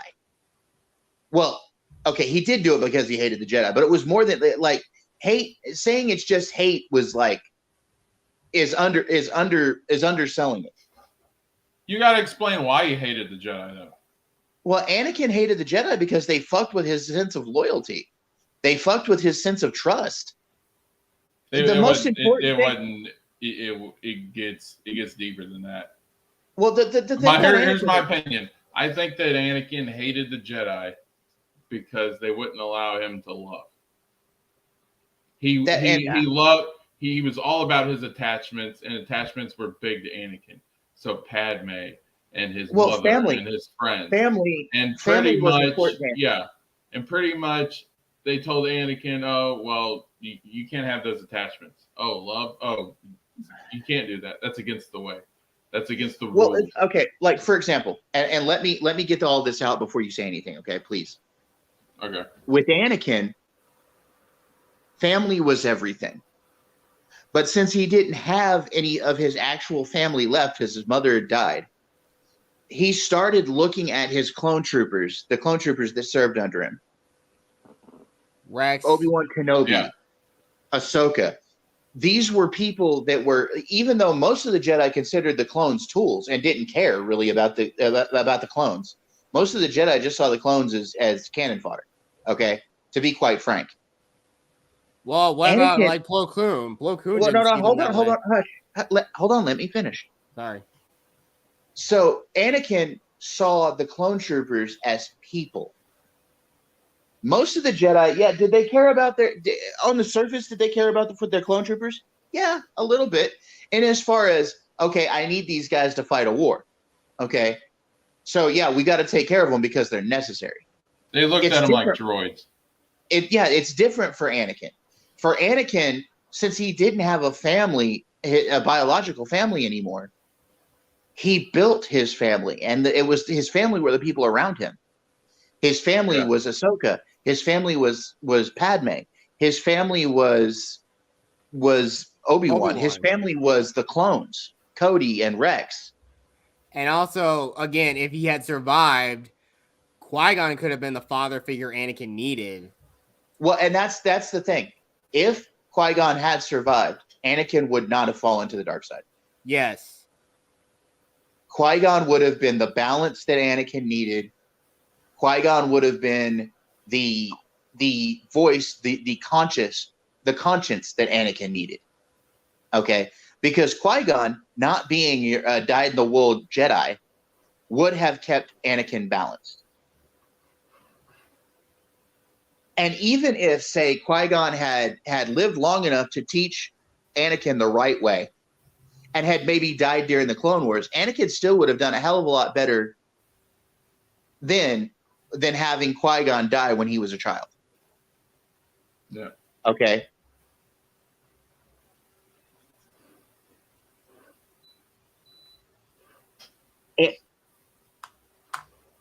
Anakin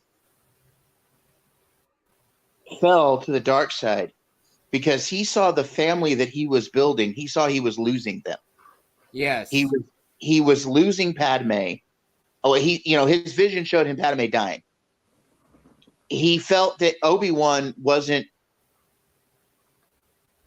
He felt Obi-Wan was falling away from him, like wasn't paying as much attention, He didn't trust him.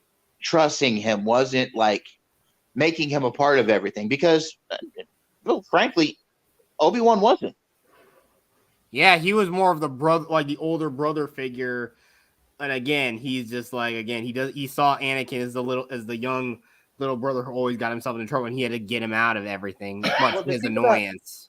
The thing about Anakin, Obi-Wan, if Obi-Wan truly, fully cared about Anakin, he would not have left him burning on the shore of that lava lake on Mustafar. Yeah, I mean, it's kind of ironic. He showed more like he would have put him out of his misery. He would have, and I understand to an extent. Obi-Wan did not. Obi-Wan was in pain. Obi-Wan was hurting. Obi-Wan had lost his brother, and he already saw Anakin as dead. But that's that Jedi detachment again. He just automatically cut himself off in the fact that he had lost Anakin. The moment Anakin fell to the dark side, he'd lost him. He didn't think there was any Obi-Wan hope. didn't want to fight him in the first place. Right. Now, I'm not saying Obi-Wan was bad for what he did. There was a lot of emotion going on during that fight. But to be quite frank, Obi-Wan gave up on Anakin because he felt it was hopeless because of what was already happening to the Jedi. Because Anakin had did things that Obi-Wan it blew Obi-Wan's mind. It's like, okay. Yeah, you would have to. Have you ever had a sibling turn on the rest of your family? You'd have to understand. I don't agree that freaking Obi-Wan didn't give a shit about Anakin. I'm not saying he didn't, but Anakin slaughtered his entire family. Well, okay, let me preface this with this, okay? I can speak to this from a personal level. I have a younger brother that completely and utterly did something that I won't go into what it is because it's not kosher for YouTube. And he did it to a family member. a very close family member to me. And I reacted to it in a very negative way. And I, to this day, will never forgive him for what he did. But that doesn't mean I don't love him. So I also can look at it from Obi-Wan's point of view, okay? I will always love my brother, but I also hate him as well. And it's a very difficult thing to live through, okay? It's a very difficult thing to this kid that you helped raise, that that looked up to you for years, that just went so fucking brutal and became such a brutal piece of shit human that you have to just walk away. Otherwise, you might do something unfortunate to them.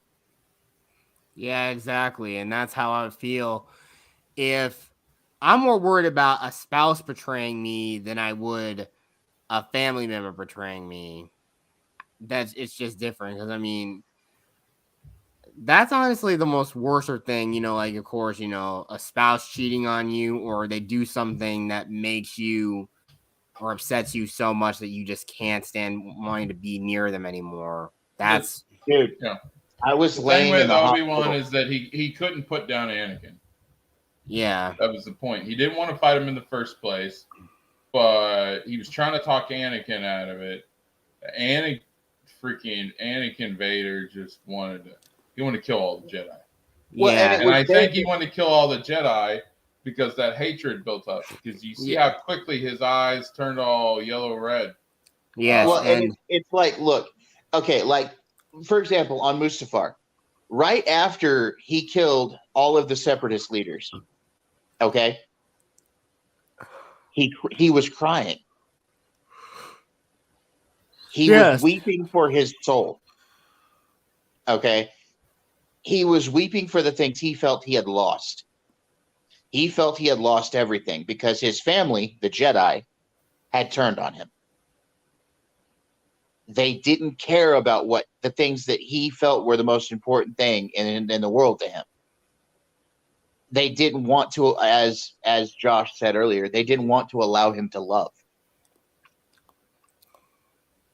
So in that moment, in that fall to the dark side, and this is proof that Palpatine was a master manipulator. He knew exactly what to play on with Anakin. He knew exactly. Palpatine gave him them Force visions? Yes. Yeah. Oh God, yes. And that's what makes a truly good villain. If the villain can play off all your heartstrings, pull off all your heartstrings, then that villain succeeded in crippling your hero. And that's exactly what he played Anakin like a fiddle, and he was a virtuoso at it. He knew every little nook and cranny to pull with that kid. Okay. That's why he was known as Sidious, because he was an insidious invader. He was in there. He was inside you. He was in your brain. He lived rent-free in Anakin's head. Yep. And he tweaked little things. It wasn't like the big shit. He would tweak on little shit. And then he'd go for the big shit. Like, he would start needling you. Like what he said was, well, after they made Anakin, they put Anakin on the council, but they didn't make him a Jedi Master. What did Palpatine say? Well, that's unfortunate. I guess they don't trust you, Anakin. Yeah. Oh, he picked at the little shit. His levels of manipulation was so good, it reminded me of the devil. Right. Exactly the point. He was very Faustian. And that's why he's amazing. He knew how to. Trippy Hawk, Sub Monkey's been here a couple times. Thade used to be part of a group called the New Crew. And Sub Monkey was a regular over there, and that's how I met Sub Monkey. And they came over here. Well, someone came over here and helped plug my channel and stuff. Just wanted to show support. So, yeah, we had Sub Monkey and Alaster and that's why I came over here. there And was Sub a Monkey handful. loves Old Republic just like me. We're huge fans of it. So yeah, Sub Monkey's awesome. But yeah, so Palpatine. That was where Palpatine's amazing abilities lie. Was right there with needling at people, getting in there and making Faustian deals and making you see and manipulating your emotions and manipulating your view of the world and manipulating the things that you do. Yeah, and that's the whole thing though. But if the villain can get you angry enough to want to this is where it's kind of differs a little bit with the villain of one of the villains of my story. Like when the villain gets you angry enough where he actually even shows you showing you the people you love suffering, and that really pisses you off. And that's truly where he's actually somewhat winning against you psychologically, because he's trying to get you angry, so you'll probably mess up, you'll probably slip up, and he can easily take you out in one swift strike, essentially. Well, for example, I played in a tabletop Star Wars Saga role-playing game that took place around the time of Darth Vitiate. And I was one of Vitiate's cultists, basically. But I didn't start out that way. I started out as a Jedi. And what had happened was I'd gone to the academy, and I had a friend that I later found out was my brother, was my actual biological brother. But I had a friend that we were part of this dig. We had gone to this planet with our masters to find artifacts, Jedi artifacts and Sith artifacts.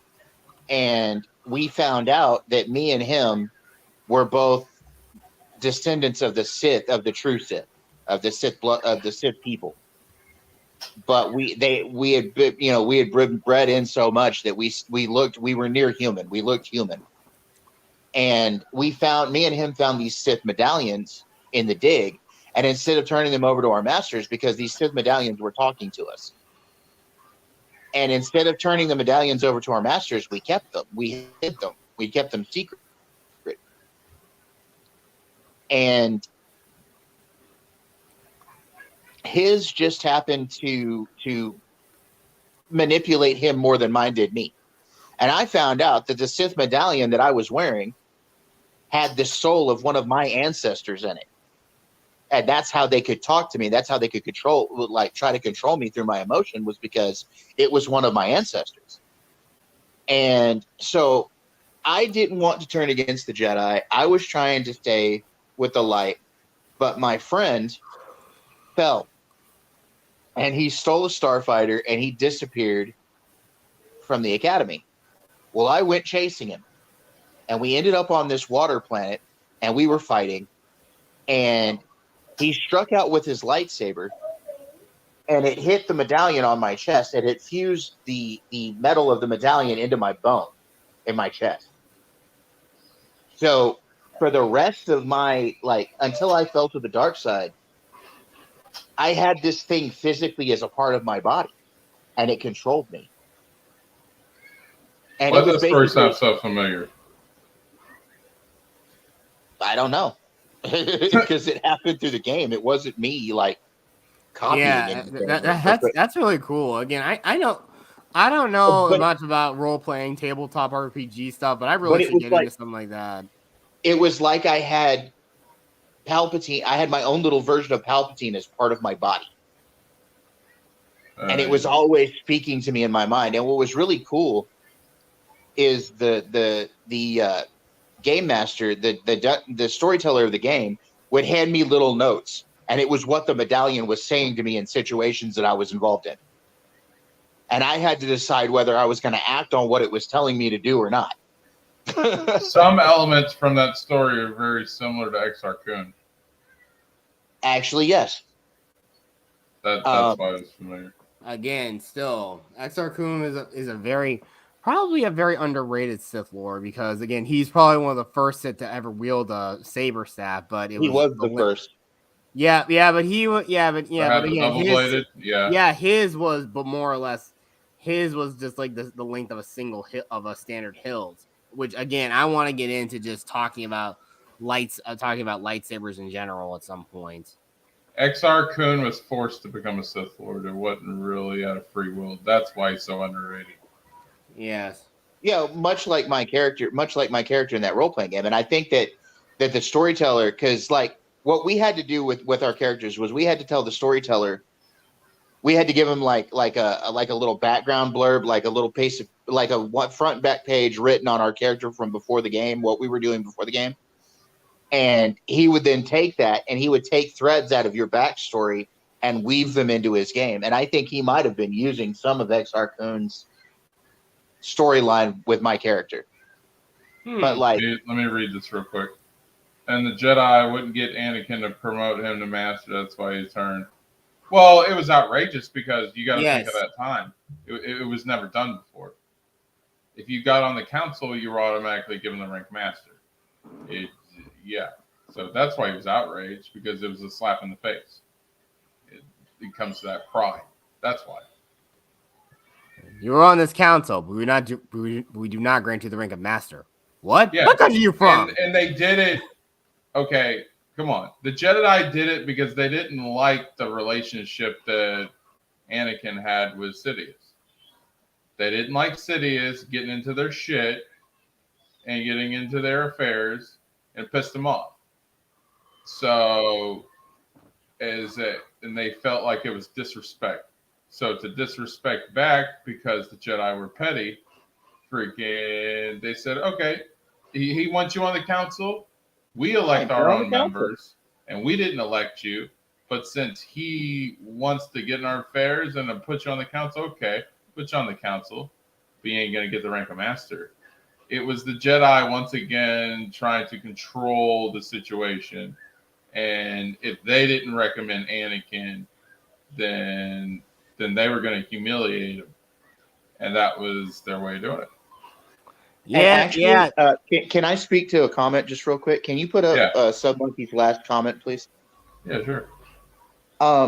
Actually, Submonkey, I may do that on my channel when I do my channel. I may put that up as like a story time thing for the week. Cool. I might actually better hurry up and trademark that shit. You don't want people stealing your ideas. Well, of course I will. But like, I may actually tell the story of that. I may actually tell the story of that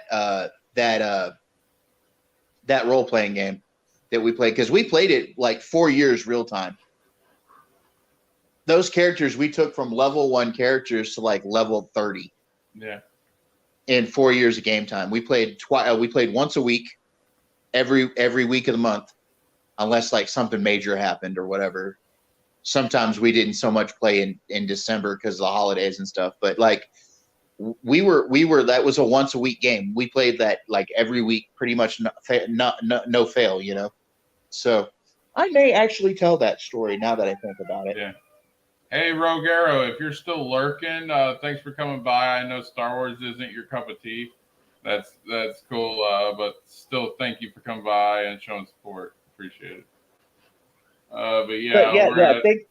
Thanks for that. Thanks for that idea, Submonkey. I'm gonna give that some thought. There you go.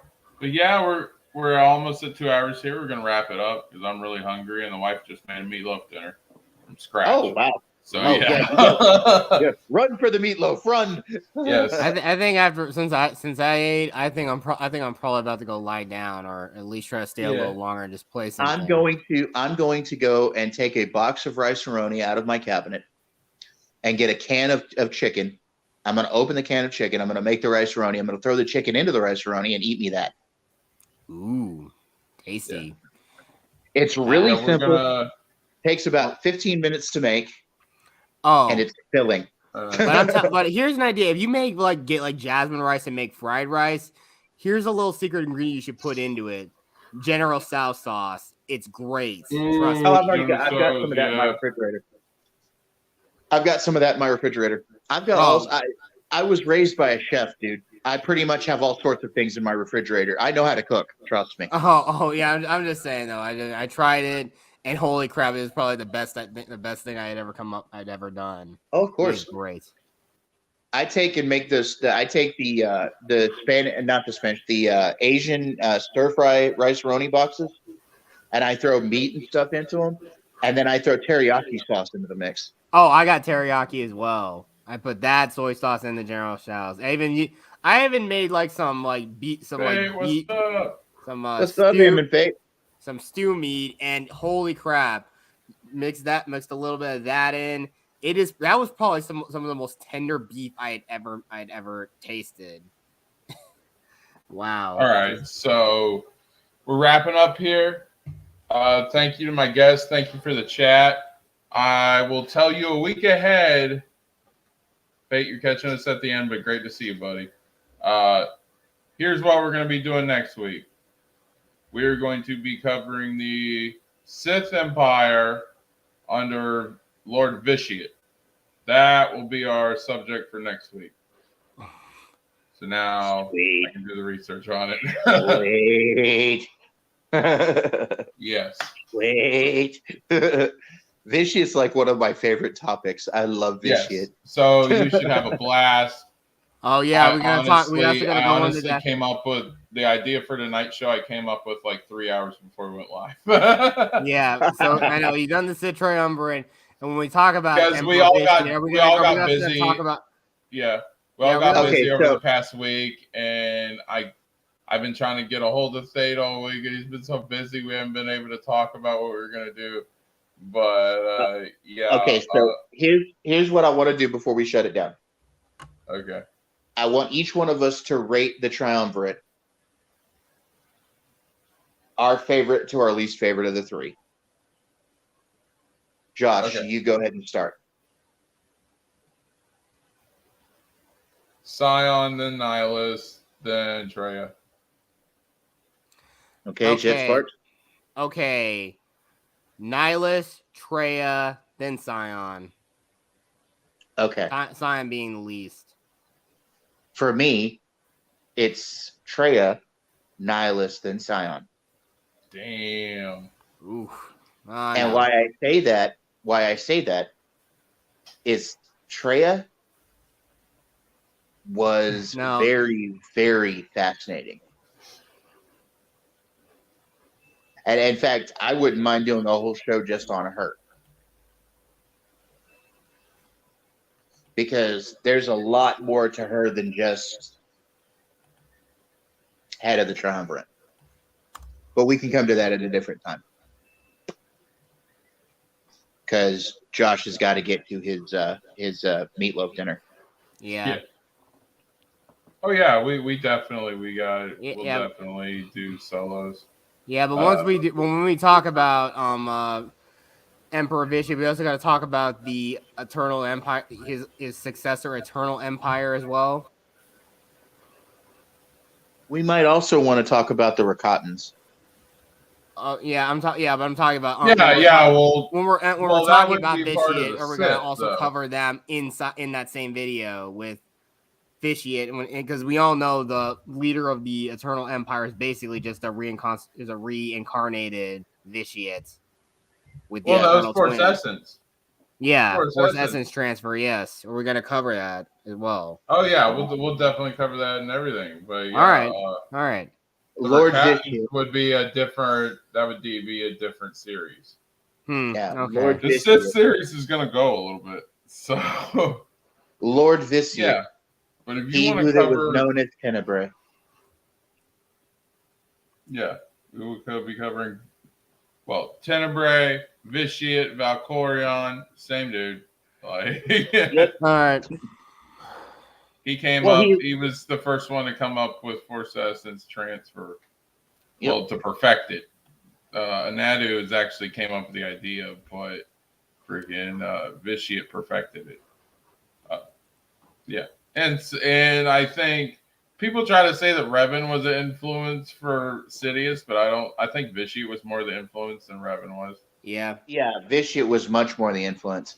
In fact, Palpatine wasn't very fond of Revan. He thought he was weak. Ooh. Yeah. Because Revan went against the dark side. Revan went back to the light. So he felt Revan was weak. Or was Revan ever really dark side to begin with? I don't know. That's what That's makes the kicker. the That's the Revan kicker. story so interesting. Yeah. If you look at a lot of his motivations, he was using the dark side. He was using the dark side. He was using the dark side to protect the Republic. Yeah. And he loved the Republic and would protect the Republic at all costs. He went against the Jedi for it. He went against the Sith for it. He used the Sith for it.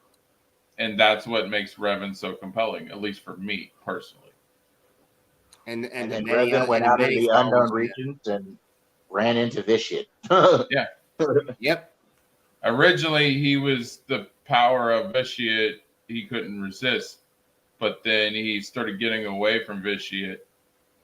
And then he started repressing it and being able to counter. And then when they did the memory wipe in the events of KOTOR 1, then he could completely resist Vitiate by the time they met again. As far as tempting him to the dark side. So he found a way to overcome Vitiate. And that was the struggle that Revan had. Yep. Because the first time he couldn't, but the second time he did, he could. Because all the things he experienced and fully embracing both. But yeah. That's that. I eventually will do a Revan breakdown too. But yeah, we can cover them individually. I thought the Triumvirate would be a cool little thing to do. And yeah. I originally liked Nihilus used to be my favorite. And then I started really deep diving into Scion. And I just thought Scion was so fascinating. See, with Scion, I feel for Scion. I feel for his pain. Like, being known as the Lord of Pain and all the times that he died and all that damage and not being able to rest. He had his anger and his pain is what kept him alive. And yeah, to live off of, okay, you're gonna live, but you're gonna be in all this pain. And his anger is what fueled his life. The minute he lets go of the anger, it's not anger anymore, he dies. Yep. That's so fascinating. Well, like, okay, there was an extended universe story that was talking about Vader. And Vader, well, like, you know how he would sit in his meditation chamber, right, with his helmet on? Yeah. Well, he would draw on the dark side to try to heal his body. That was why he was in the meditation chamber. And then, like, at one point, he's sitting in the meditation chamber. He's drawing on the dark side to try to heal himself. And he starts to breathe without the machines. And then he becomes excited because he can breathe. And then he loses it because he lost his anger. Oh, damn. And then that's, the reason Vader was the way he was is because the armor that he lived inside, the life support armor that he lived inside, hurt him. It was physically taxing to wear that. It was physically taxing that it caused him pain. There were like little needles that poked into his body through all that suit. And like, he was never comfortable. And he could have accepted a better suit, a better armor, but he felt the pain and the anguish made him a better Darksider. Yeah. And that's why he never chose to upgrade his suit, because originally Sidious encased him in that armor to punish him. But he got used to it, and he got used to the pain over time, and he got used to the anguish and the fact that he could never sleep. And because his respirator made too much noise and he couldn't rest, he couldn't, fully sleep. What was he punishing him for? Losing to Obi-Wan? Yes. Oh, okay. He was punishing him for failure. He failed. You allowed yourself to be beaten by a Jedi. I thought he did it to save his life. No. There was so much Sidious was doing to Vader. Like, okay, when the first Death Star got destroyed and Vader survived, Palpatine took his other arm. What was that, in a comic or something? It was it was either a comic or a story. I can't remember if it was like a short story or something like that. But yeah, Palpatine punished Vader all the time. Okay. Yeah, Palpatine was not cool, dude. There was no chill in that guy. Still, it's pretty funny about the things that he did in like. No, I know he had a soft spot for Anakin though. That was the thing. Before you go, my face is a little warm. Is everything okay up here? Oh yeah, you look great. Ow, ow, ow, ow, ow, ow, ow! My face is on fire. Again, you gotta love. I said it was a short comic. Okay, yeah. Well, we also know there's another true Dark Lord of the Sith, and that is good old Dr. Vandenberg. Of course. Did you ever read the Tag and Bank comics? The what comics? Sorry, the Batman fans are making me sour on comics. I wish comics would die already. Okay, there was a set of comic books. They were kind of comedy, but they were written by Dark Horse Comics in the Star Wars canon back during the EU, back during the extended universe. Okay, you remember in the Death Star when Obi-Wan's sneaking around and he goes and turns off the tractor beam? Yeah. You remember those two stormtroopers that were standing there talking to each other? Yeah. Okay, that's Tag and Bank. Okay, and the Tag and Bank comics were like tongue-in-cheek comedy about these two stormtroopers and how they become involved in all the shit, all the major shit that happened during the saga, and how they inadvertently stumble into some stupid shit all the time. Oh my god, that sounds freaking hilarious. Wow. Oh god, yes, it's like. And then they wrote the original Tag and Bank comics, and then they wrote a story called they wrote a 4-issue comic series called Tag and Bank Are Dead. And it was like, okay, did you ever hear of a movie called Rosencrantz and Guildenstern Are Dead? No. It's kind of a tongue-in-cheek comedy, but you gotta it's one of those comedies that makes you really think. Well, they did that with Tag and Bank. I got it. Man. You got to find them. They're hilarious as hell, man. Like, yeah. if you never read any other comic books ever in your life, you've got to read those particular comics because it's like this storyline will make you laugh, but it'll also make you feel for a couple of stupid stormtroopers. Yeah. Yeah. I mean, I know one thing. I have an idea for, like I said, I've had an idea for a story where you actually portray the Imperials as actually like the good guys they think they are, and they actually are more noble. And I know it's also kind of a bit of a pseudo love story too, as well.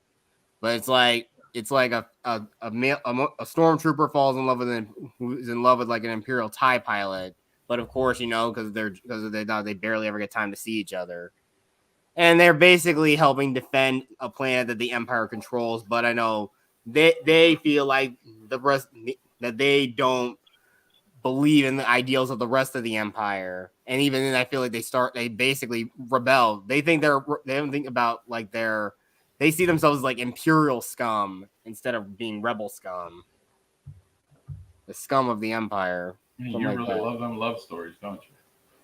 Okay.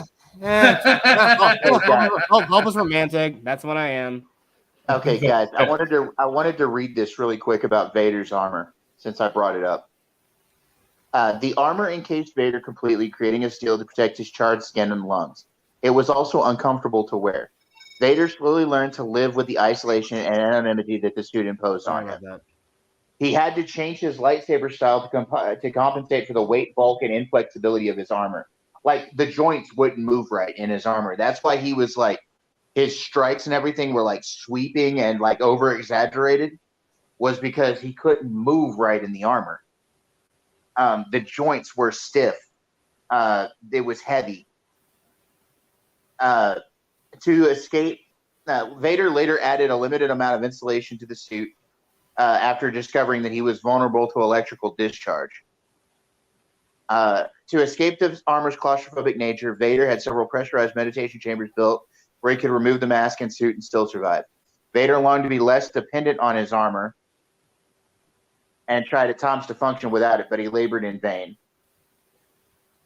Let me see here. See if I can find like the stuff like the armor did to him.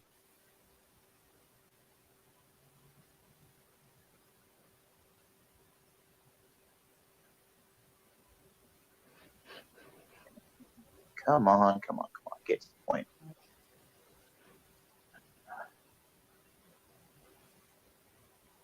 Life support. Senses.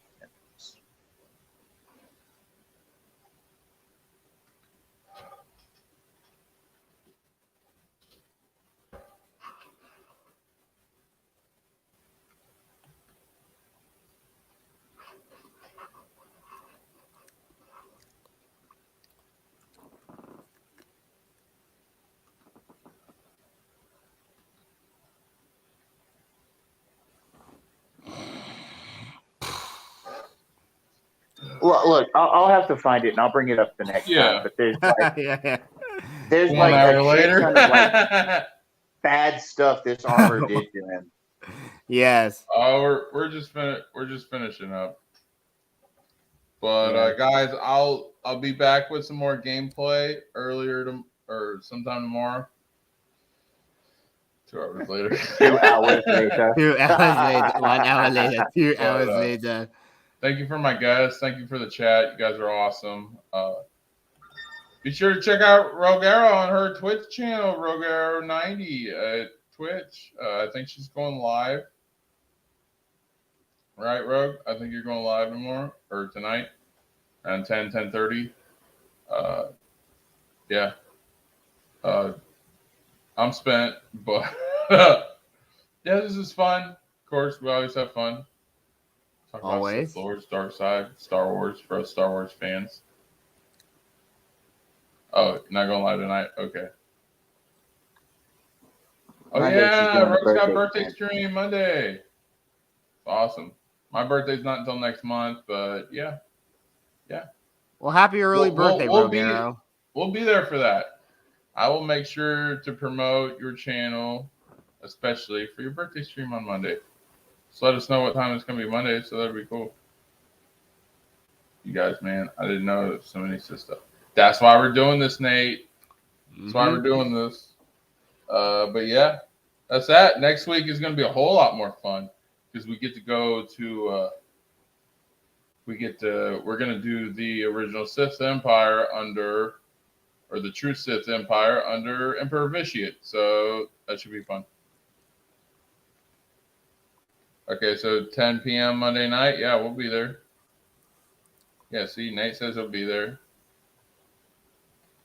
Oh, freaking, every time I show up in the chat, she's got a jingle for me. It's freaking hilarious. I love it. But yeah, I know these guys are about to plug all their stuff and say it's going to be up here for 20 minutes. So let's go ahead. Where can the guys find you? Go ahead, Jet. You go first because like he said. Yeah. All right. Well, I have my own YouTube channel at JetSparks373. I'm also on Twitter at JetSparks373. I'm also on Instagram, and I also have a Twitch channel at JetSparks373. Again, if anyone wants to play games with me, I'm always open to hanging out with other people. I want to do more live streams and just hang out with more people. And I just really love to see people come by, show up in my streams, hang out, and just chat. And I'll try to do more like stuff like writing streams and whatnot, just kind of give you peeks of what I'm working on, and even just work on them as I'm just talking to you guys. If I can try to like build up the courage to do it like I did the last couple times.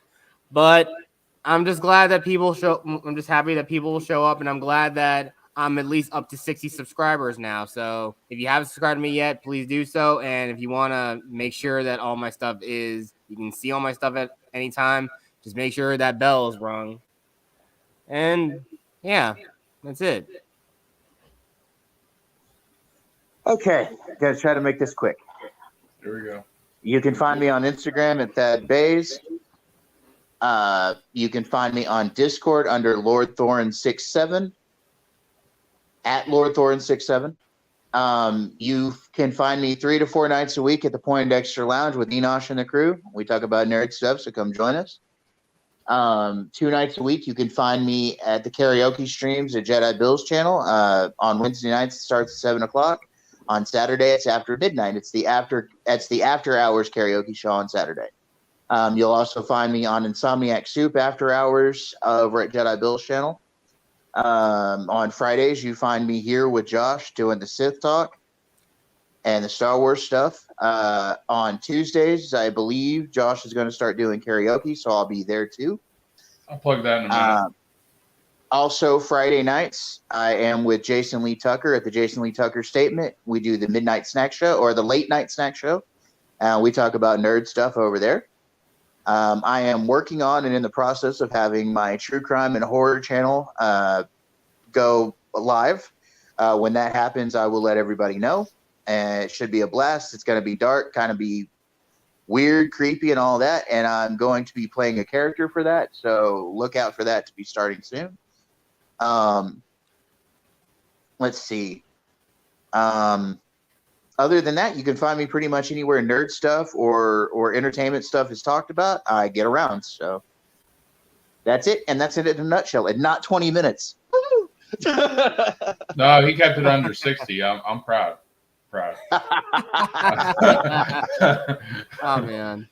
I'm just playing that. But yeah, okay. So tomorrow I'll do a video game stream, but that's just me hanging out, playing video games. I don't really have to promote or set up that much. So that's freaking easy. So yeah, so pretty much I'm just gonna do a video game stream, show some more Batman. That'd be cool. Then Sunday we got the wrestling recap with me and my boy Nate, my best friend Nate.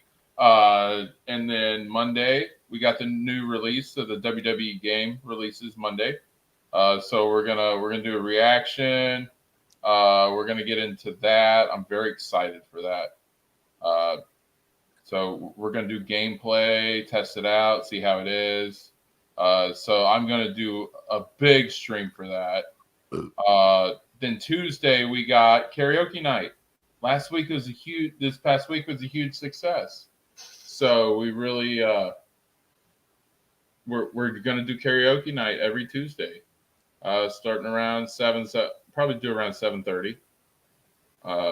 So we can get in there. We'll sing some songs, see if you guys like it. If not, okay. Get in there, do that. Hopefully we don't have stream issues. So yeah, and that's what I got for the week.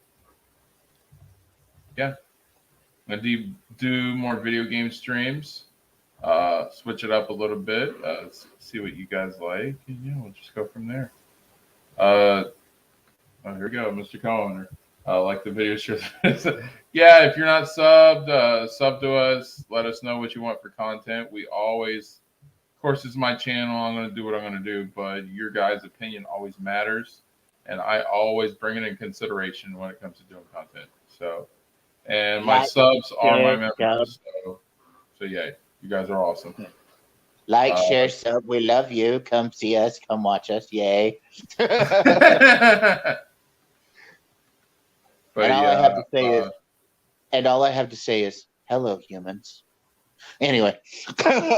Okay. Oh, Rogue Arrow says more 90s. We'll get there. We'll get there, Rogue. Don't worry. Ooh, more 90s. Yes, I agree, Rogue Arrow. And by the way, yes, happy future birthday. Yes, Rogue Arrow. Yes, happy early birthday. And Rogue and I are childhood friends, so you know if you got something going on, I'm always there for you. Always got your back. So yeah, I'll definitely be there. Oh yeah, the join Nate on the Discord. His Discord is called the Hate and Order because they like to hate. But yeah, we have fun over there. Nate's got a lot of stuff going on. Geek's had a lot of stuff going on. So yeah. And join Rogue Arrow's Discord, man. She needs to build that up because I'm sick and tired of talking to myself. All right. And I'm in that Discord and I want to hang out and talk with everybody, but nobody's talking to me. All right, he gets lonely in there, and I want some friends. And I I think talk Rogue to wants you, some more Josh. friends too. I talk to you on Discord, Josh. And I know, but we want everybody to talk. Everybody be buddies. We need to build out that Discord for Rogue. Be popping good. Because like No, when I no, had I'm my the own only Discord, important one. I am the only important one. No, I'm joking. You wish. I'm joking. It's okay. I'm trying to copy this link real quick so that I can shoot that out there. Yeah. Let's build up Rogue's Discord. Let's build up her channel. Let's show that love and support. Yeah. All right. So I'm going to plug That Rogue's right juicy- here. And that we get her juicy Discord popping support. too. All right. There's Rogue's Discord. I just posted it, guys. Yeah. Go ahead and join that up. Show her some love. Freaking give her all the support. Freaking, she's awesome. She does Among Us and what's that other ninja freaking game that you play on Twitch, Rogue? She does that. We always have a blast over there, and we always have fun talking. So yeah. And then her and her buddy Spicy Ginger, they're always having a blast over there, and they got a bunch of other people too. But that's the only two people's names I can remember. Yeah. Oh yeah. And me and Rogue are gonna collab more. You're gonna hear her on here in the future. We've been super busy. I got 2 kids. She's got more than 2 kids. All right. So we're all busy. We got families. So yeah, freaking. So we stay busy, but we're definitely gonna collab. Don't worry about that, Rogue. I got you. Super Animal Royale. Yeah. So she has that kind of stuff. Not my biggest cup of tea, but freaking, you support your friends, and we always have fun talking. No matter if we are into the content or not, we always have a blast just hanging out. Nate says I'm in, yeah. But we got a lot of good stuff planned. Freaking, Rogue coming in here, joining us. She's part of our family, so freaking, yeah. Show her love and support. Go sub, give her a follow. Freaking, I know she definitely appreciates that. But yeah, thanks guys. Thank you to my guests. Thank you to my awesome, beautiful chat. You guys are always amazing. And until tomorrow, you have a great evening and see you later. And may the force be with you always.